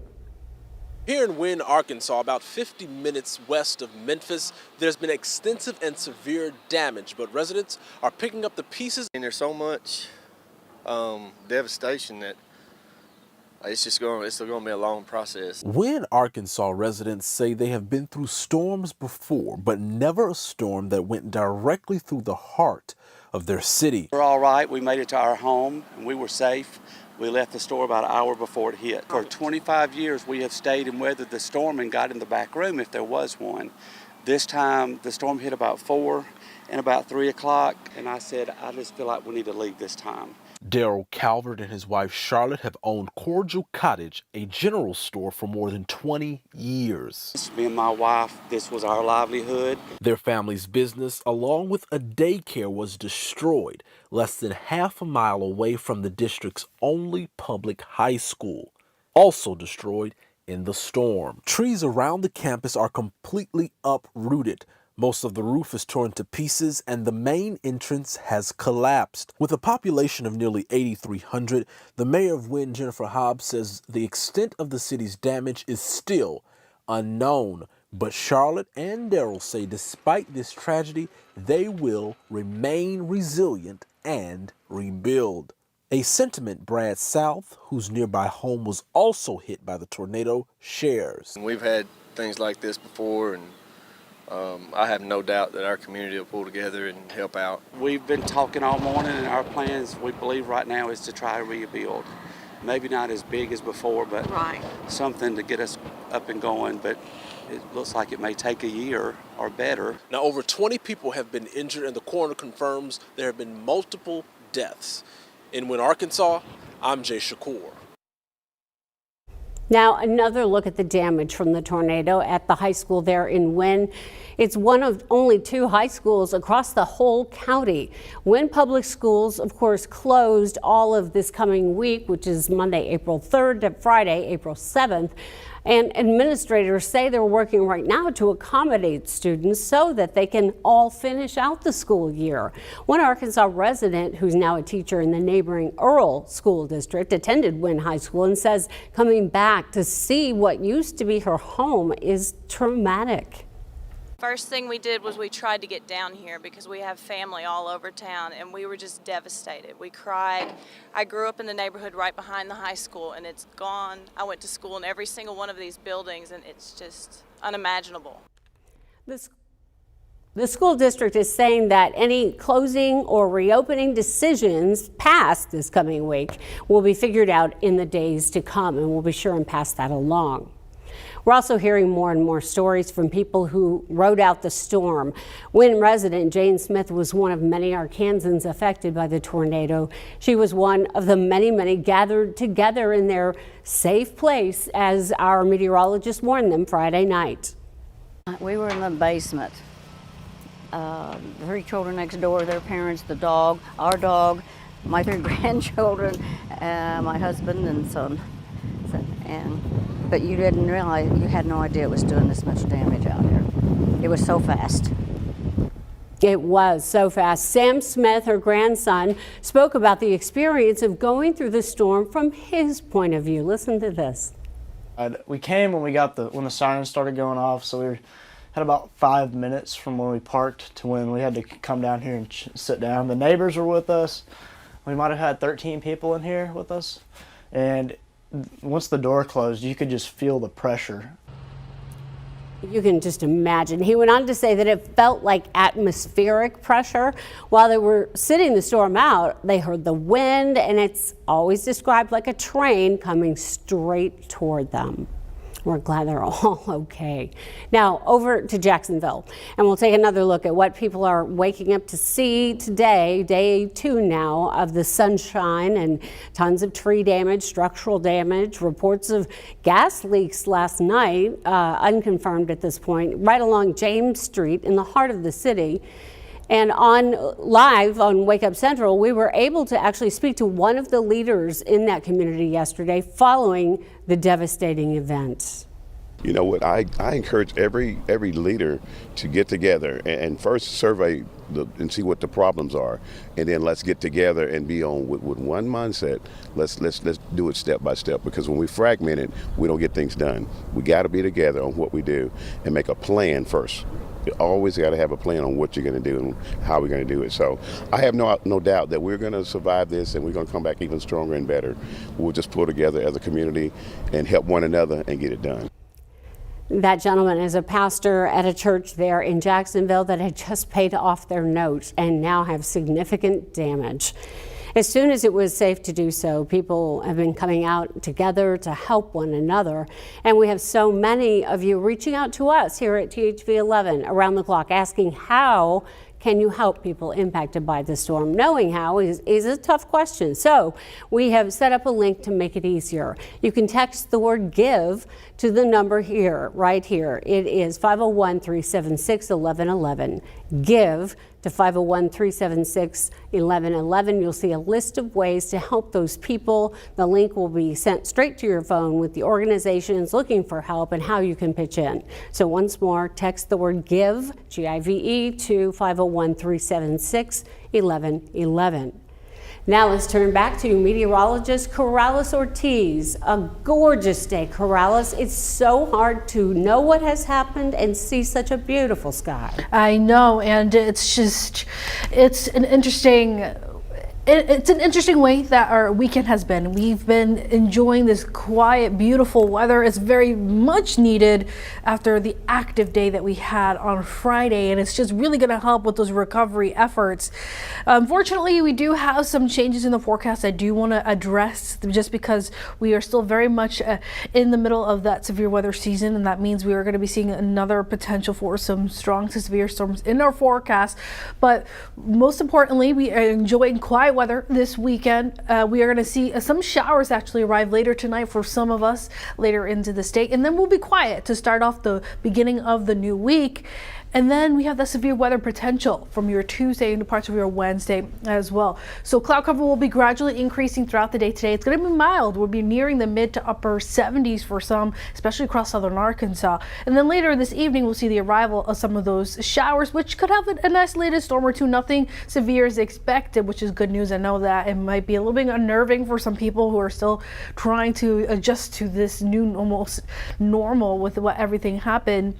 Our next round comes Tuesday, sometime Tuesday evening and into the overnight hours. The timing right now, not right now set in stone, but note that there is a chance of seeing some more widespread showers for your Tuesday. So looking at future clouds and radar, here come the showers as early as around 5 to 6 o'clock across west, southwest Arkansas, making its way, staying really across the southern half of the state throughout the evening, wrapping up at around midnight to 1 o'clock, making its way out of the state. And then we'll just be seeing cloud cover linger. It's going to be quiet into your Monday. Unfortunately, here's a widespread risk, level 3 out of 5 for much of the state. This is for your Tuesday afternoon and evening, and even into the overnight hours as well. So everything is on the table, from large hail, damaging winds, and unfortunately even a few tornadoes are possible as well. Early Tuesday afternoon, we could see a few spotty showers, and then later in the evening and Tuesday night, ahead of that line, could see a few discrete supercells. Those are the ones that could produce some large hail and unfortunately even some tornadoes ahead of the main line. As it continues to push across the state, by Wednesday morning, we could possibly see a line of showers and storms where it could produce some more of those damaging winds as it moves across the state. Again, the timing of this is subject to change, and we're expecting updates to this forecast as we near for your Tuesday and Wednesday. That's going to be wrapping up the rest of your Wednesday afternoon. So just something to keep in mind. We'll need to be staying weather aware once again. Cool 55 this morning, winds out of the south and east. It will be breezy today with high around 75 for us here in the metro. Looking at your extended forecast, a warming trend is in the picture heading into your Monday and Tuesday. We'll be in the 80s. And then there comes that threat for severe weather. So of course, stay with us here in THV 11. The weather team is going to be providing you guys with updates throughout the next several days leading up to this weather event on Tuesday. Karen. Thank you so much, Corrales. All right, everyone, if you're just joining us, there is breaking news into the THV 11 newsroom this morning. After months of speculation, former Arkansas Governor Asa Hutchinson is announcing he is running for the Republican nomination for president.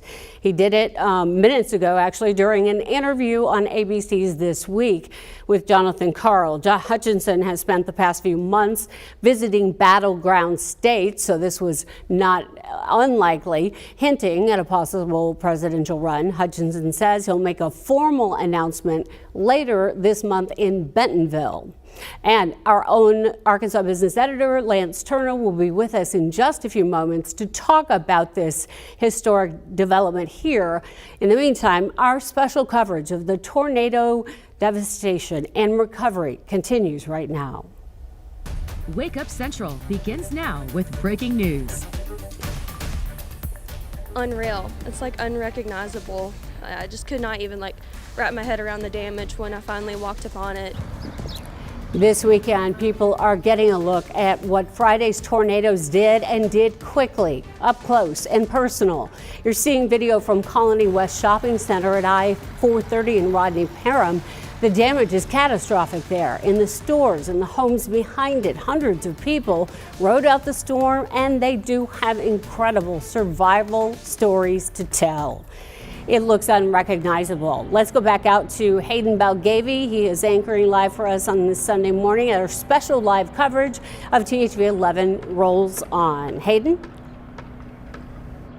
Karen, good morning. We were actually trying to access that parking lot not too long ago of the shopping center, but we were met with security and they asked us if we wouldn't mind to stay out, let the folks do their job. We said that's no problem at all. We're actually at a gas station right next to that Kroger and that parking lot. In fact, I'm going to step out of the way and let you see some of the hard work that these linemen are doing this morning. These folks arrived around when we did, just about 6:45 this morning, maybe 7 a.m. And the work they have done in just a short amount of time is quite remarkable. In fact, the power pole that you see in the background of this shot was actually on this awning of this gas station, and linemen have been able to secure it, pull it off of the awning of the gas station, and now they are trying to establish electricity and get some of these folks just a little bit of normalcy as their lives have been turned completely upside down in this area. Again, we are right at the corner of Breckenridge Drive and Rodney Parham, right near the I-430 entrance ramp here on Rodney Parham. This area, of course, took a direct hit from that very powerful tornado on Friday afternoon. It moved through Pulaski County, went across the river. Of course, Cantrell very hard hit as well. The Purple Cow on Cantrell right there between Cantrell and Mississippi, devastated by that tornado. And now on this beautiful Sunday morning, it's so amazing to see the difference between Friday afternoon to Sunday morning. It's perfect out here. It's great conditions, and you know, you just hope that folks can enjoy the weekend and start the rebuild process. And I know it's going to be tough and it's going to be a long road, but hopefully folks can kind of get a little hope. And I think these gentlemen who are working right now deliver that hope, which is great to see. And hopefully that power continues to be put back on for so many, not only folks who live here in Little Rock, but around central Arkansas and the state of Arkansas. This tornado not only affecting the city of Little Rock, as we well know, it moved again into Pulaski County, caused major damage here along Rodney Parham, along Cantrell Road, even more damage in West Little Rock. We've been live there all morning long as well, but moved across the river into North Little Rock. So many folks who enjoy time at Burns Park. Burns Park right in the area of that storm, and then it moved along into Sherwood as well. And of course, Jacksonville sustained damage. We've told you about the horrific images that we have seen coming out of Wynne and the fatalities, unfortunately, that did occur there. We're going to have much more from Rodney Parham here in Midtown and West Little Rock in just a little bit. For now, though, Karen, I will send it back to you. All right, Hayden, thank you. That sky behind you is so blue. It's just like you say, it's just hard to comprehend. Thank you. And here is what we know, folks, if you're just joining us. What we know so far officially, 5 people lost their lives in this tornado event Friday, 4 in Wynne, 1 from North Little Rock. The National Weather Service is telling us that the tornado that caused the damage in Little Rock was an EF3. In a tweet saying, quote, damage with winds up to 165 miles per hour have been observed. And that damage was around Breckenridge, around where Hayden is, and that title company there, North Shackelford Road in Little Rock. Governor Sanders has signed an executive order declaring a state of emergency in Arkansas. Pulaski County and Little Rock also declaring their own states of emergency to free up additional resources. And on Saturday, we were able to follow along for a time with the National Weather Service.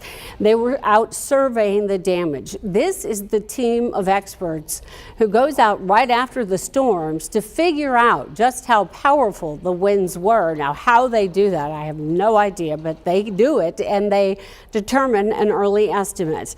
And they also are able to track the trajectory of the tornado as well.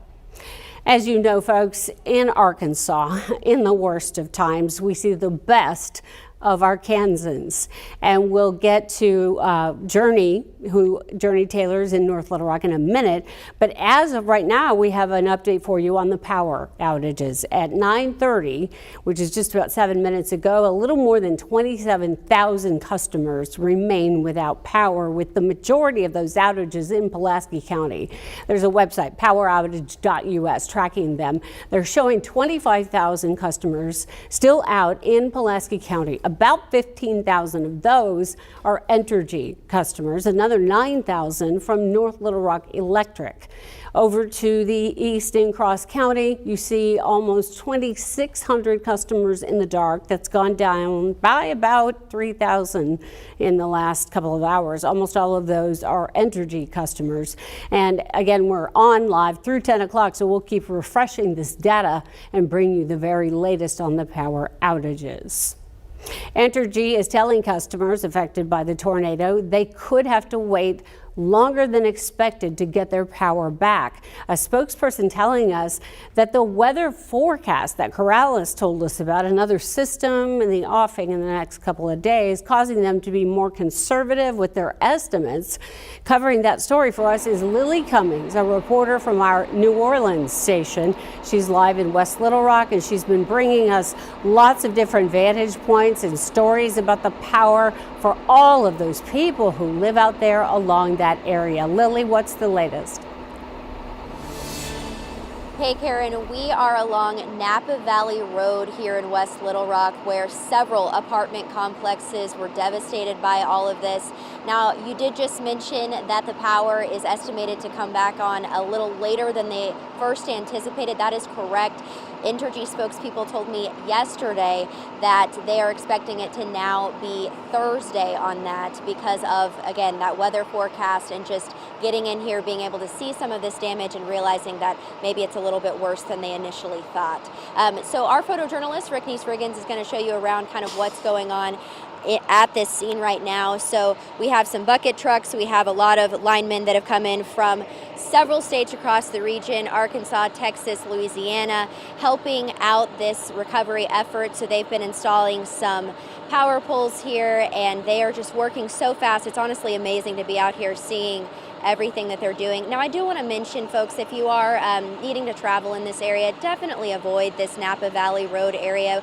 Kind of failed to mention that earlier, but obviously they're blocking off major sections of this road, and we have seen some vehicles driving past, and it's just not an area that you want to be in right now. We obviously want them to be able to do all their work and expedite that as quickly as possible, so avoid this Napa Valley Drive road. You can see lots of crews, lots of bucket trucks.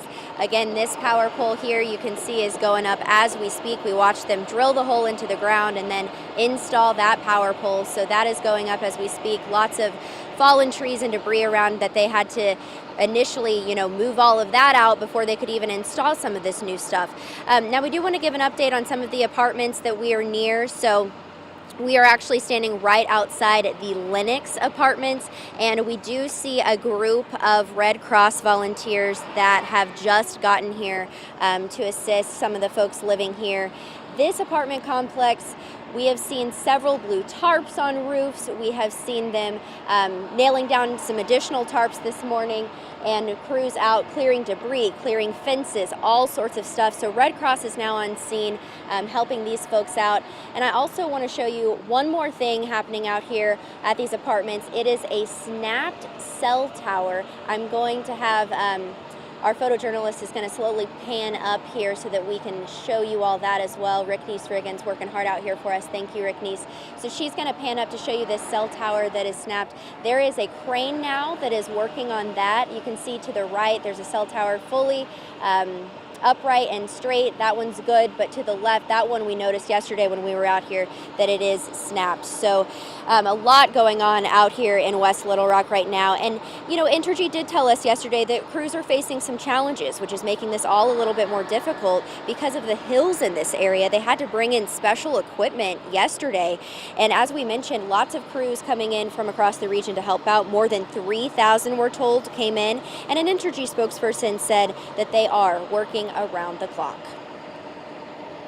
We have had crews out working anything you can imagine, whether it's cutting down tree limbs that have fallen, replacing power poles, stretching new power lines. We've had boots on the ground again for about 24 hours now. And again, we talked to Brandy, that was yesterday when they were about 24 hours into their efforts here. So now, obviously, that is much longer. They were out here bright and early, 7:30 this morning, and you can see that they are hard at work. And as they continue, we're told that more crews will kind of rotate. So Brandy was telling us, if you see a crew just sitting down, it looks like, oh, maybe they're not working. That's because they've probably been out here working since early this morning, and they're rotating crews, making sure that crews don't get too hungry or too tired, because she mentioned earlier to us, if you were watching us earlier, you heard her say, you don't want these crews that are working on your electricity to be too fatigued, too tired, too hungry, and, not being in that same frame of mind. So Karen, we'll send it back to you with that. All right, thank you so much for all that perspective, Lily. We'll talk to you later. In the meantime, let's head to the Indian Hills neighborhood in North Little Rock, where THV 11's Journey Taylor is standing by to show us more about what's happening in that area. Journey? Yeah, good morning, Karen. We've been here all day. We were here for several hours up and down this neighborhood, just looking at all of the devastation.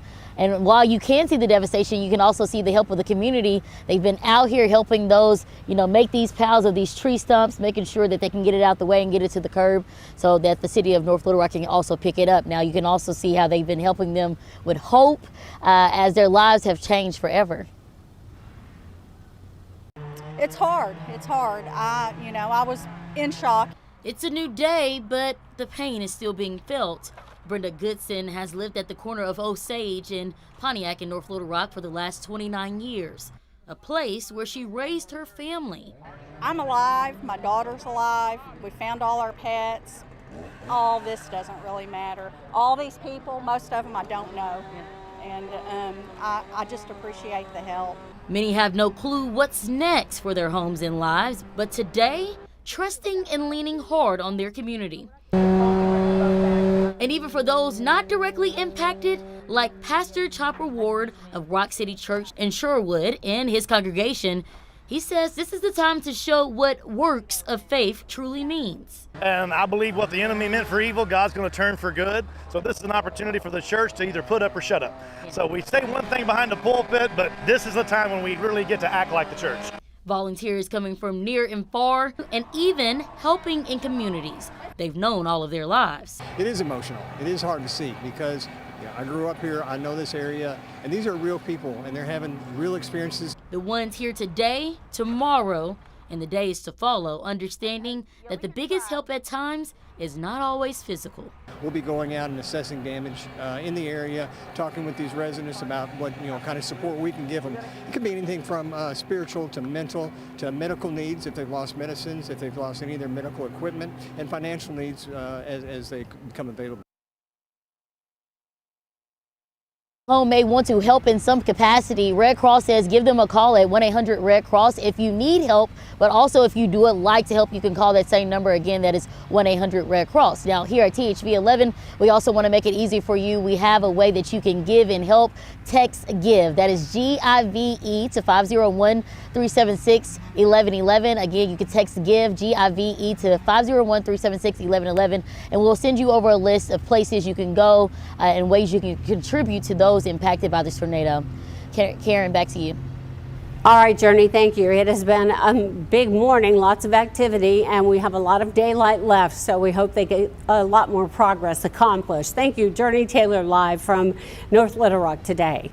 Well, everyone, it is a big morning, of course, the weather. Right. And now some breaking political news. Lance Turner, editor of Arkansas Business, coming in on this Sunday morning, our special edition of Wake Up Central. Yeah. But we see you on Wake Up Central all the time. That's right. All right, Lance, Governor Hutchinson, former Governor Hutchinson, announcing he is officially running for president or for the Republican nomination. Your That's thoughts? right. That's right. Well, this is something that he's been sort of telegraphing for several months now. This is sort of that this has been in the works is not necessarily a surprise. But Right. then in the last few weeks, he had sort of talked about April making that final call. And then, Okay. of course, that came out this morning on ABC. It sure and, did. Declaring his candidacy. And there's all kinds of things at play here. I think they finally found a lane for them to run in. Okay. And so he makes some comments about that as well. But the timing, it's April ahead of next year's election. So really, the field needs to start getting put together for a This run. soon, huh? Even this soon, because there's Or this far out, I should say, right, yeah. even this far out, just because of how the nature of these campaigns run. True. And we do have him speaking and making that official announcement. So on what Lance is talking about, here it is, folks. You can see it for yourself.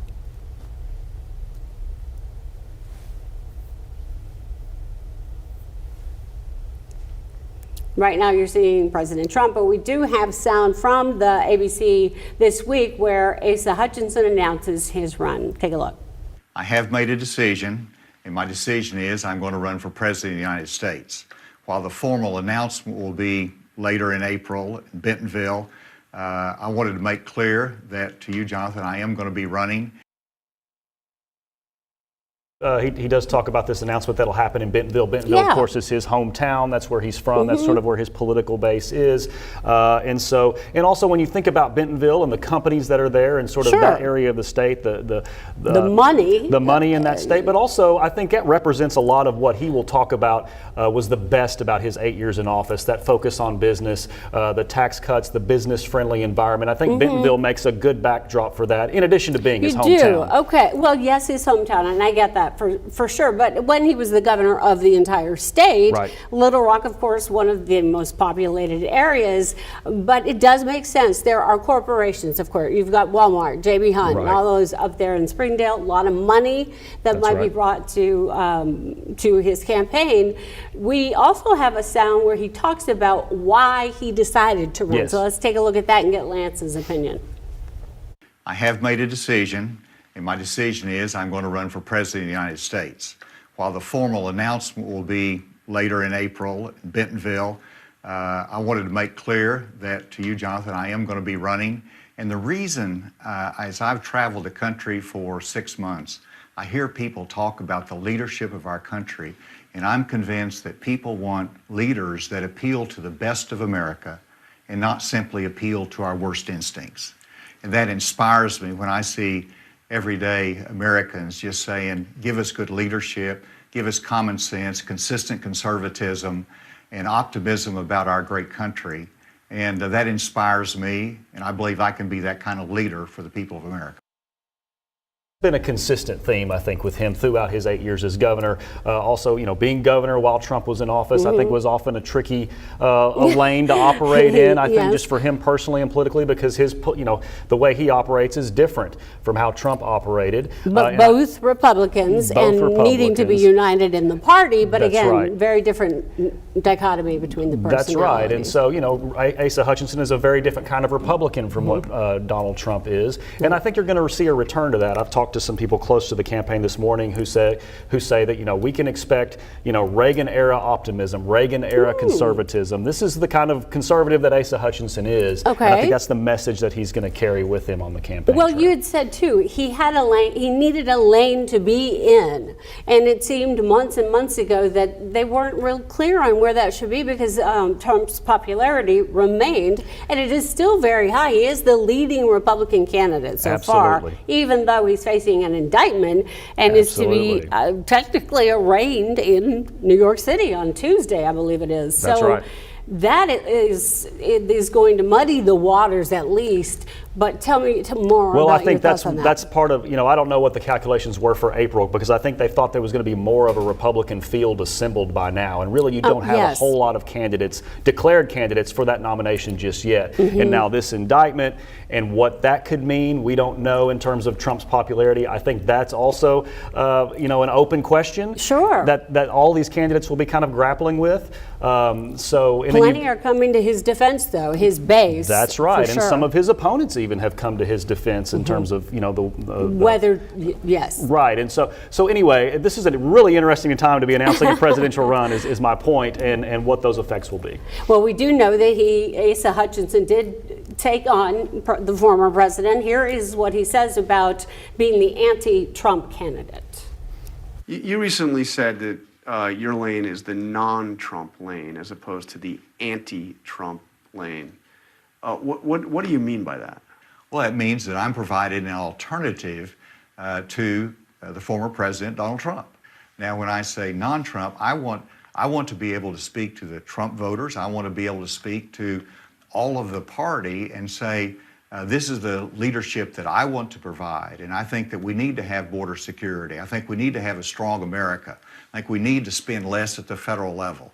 These are the values that I represent. Right. He wants to be able to talk to all of these voters out there, and of course you got to remember he was, during the Bush administration, head of the DEA, the first undersecretary for Border and Homeland Security. So you're going to hear a lot about the border. You've already heard a lot about the border Sure. among Republicans and conservatives. That's a big issue for them. That may help him. That's right. Because at least former President Trump's base is all for Yes. the border control. As you see here right now, these, Lance, are the announced candidates. Right. There's Hutchinson and Trump. Right. Nikki Haley, what do you think? And what about Ron DeSantis in Well, Florida? that's the other thing that's sitting out there. You've got a lot of people who are not on this list who are expected to be later. You've got Governor Ron DeSantis of Florida, who could be a big challenger to Trump. You've also got people like former Secretary of State Mike Pompeo, who's also considering a run. You could see Chris Christie perhaps jump in there. You know, so a lot of this field is still to take shape. But Asa Hutchinson is different from all those folks, and I think that's what they're really banking on, is this sort of Reagan-era conservatism, this optimism that's been missing, and the civility, frankly. And I don't think you can underplay that too. I think that's going to be a big message too, just bringing back civility. To our politics, and I think that could be an interesting route for him as well. Yes, and it's interesting that former President Trump gained popularity as an outsider candidate, and now Asa Hutchinson is not an outsider necessarily to politics, but he is as a return to another his style shift is so different from the dominant style of the party. Correct. Right now. Yeah. It will be interesting to see. Well, we look forward to having you on.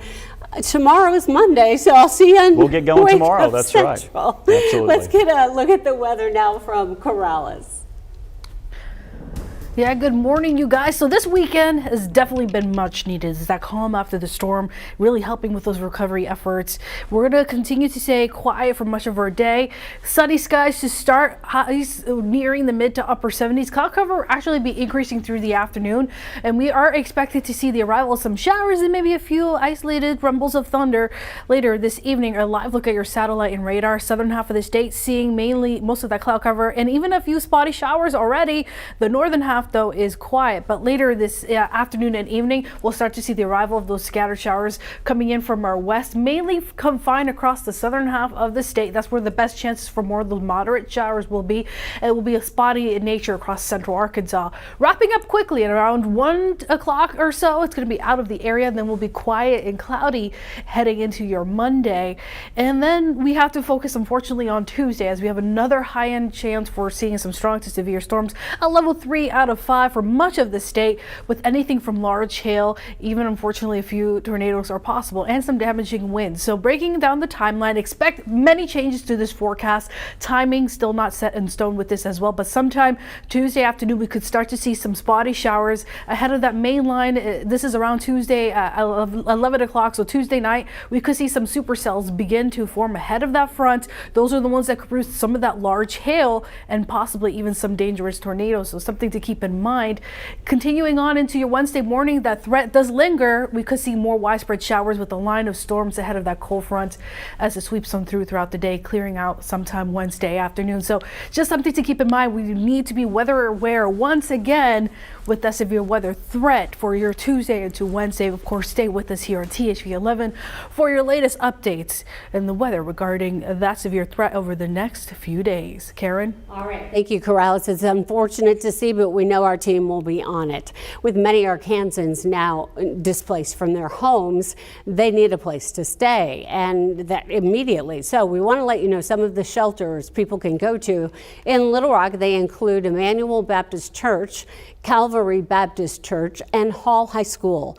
The North Little Rock Community Center open as well, and the First Baptist Church in Jacksonville is serving as a shelter too.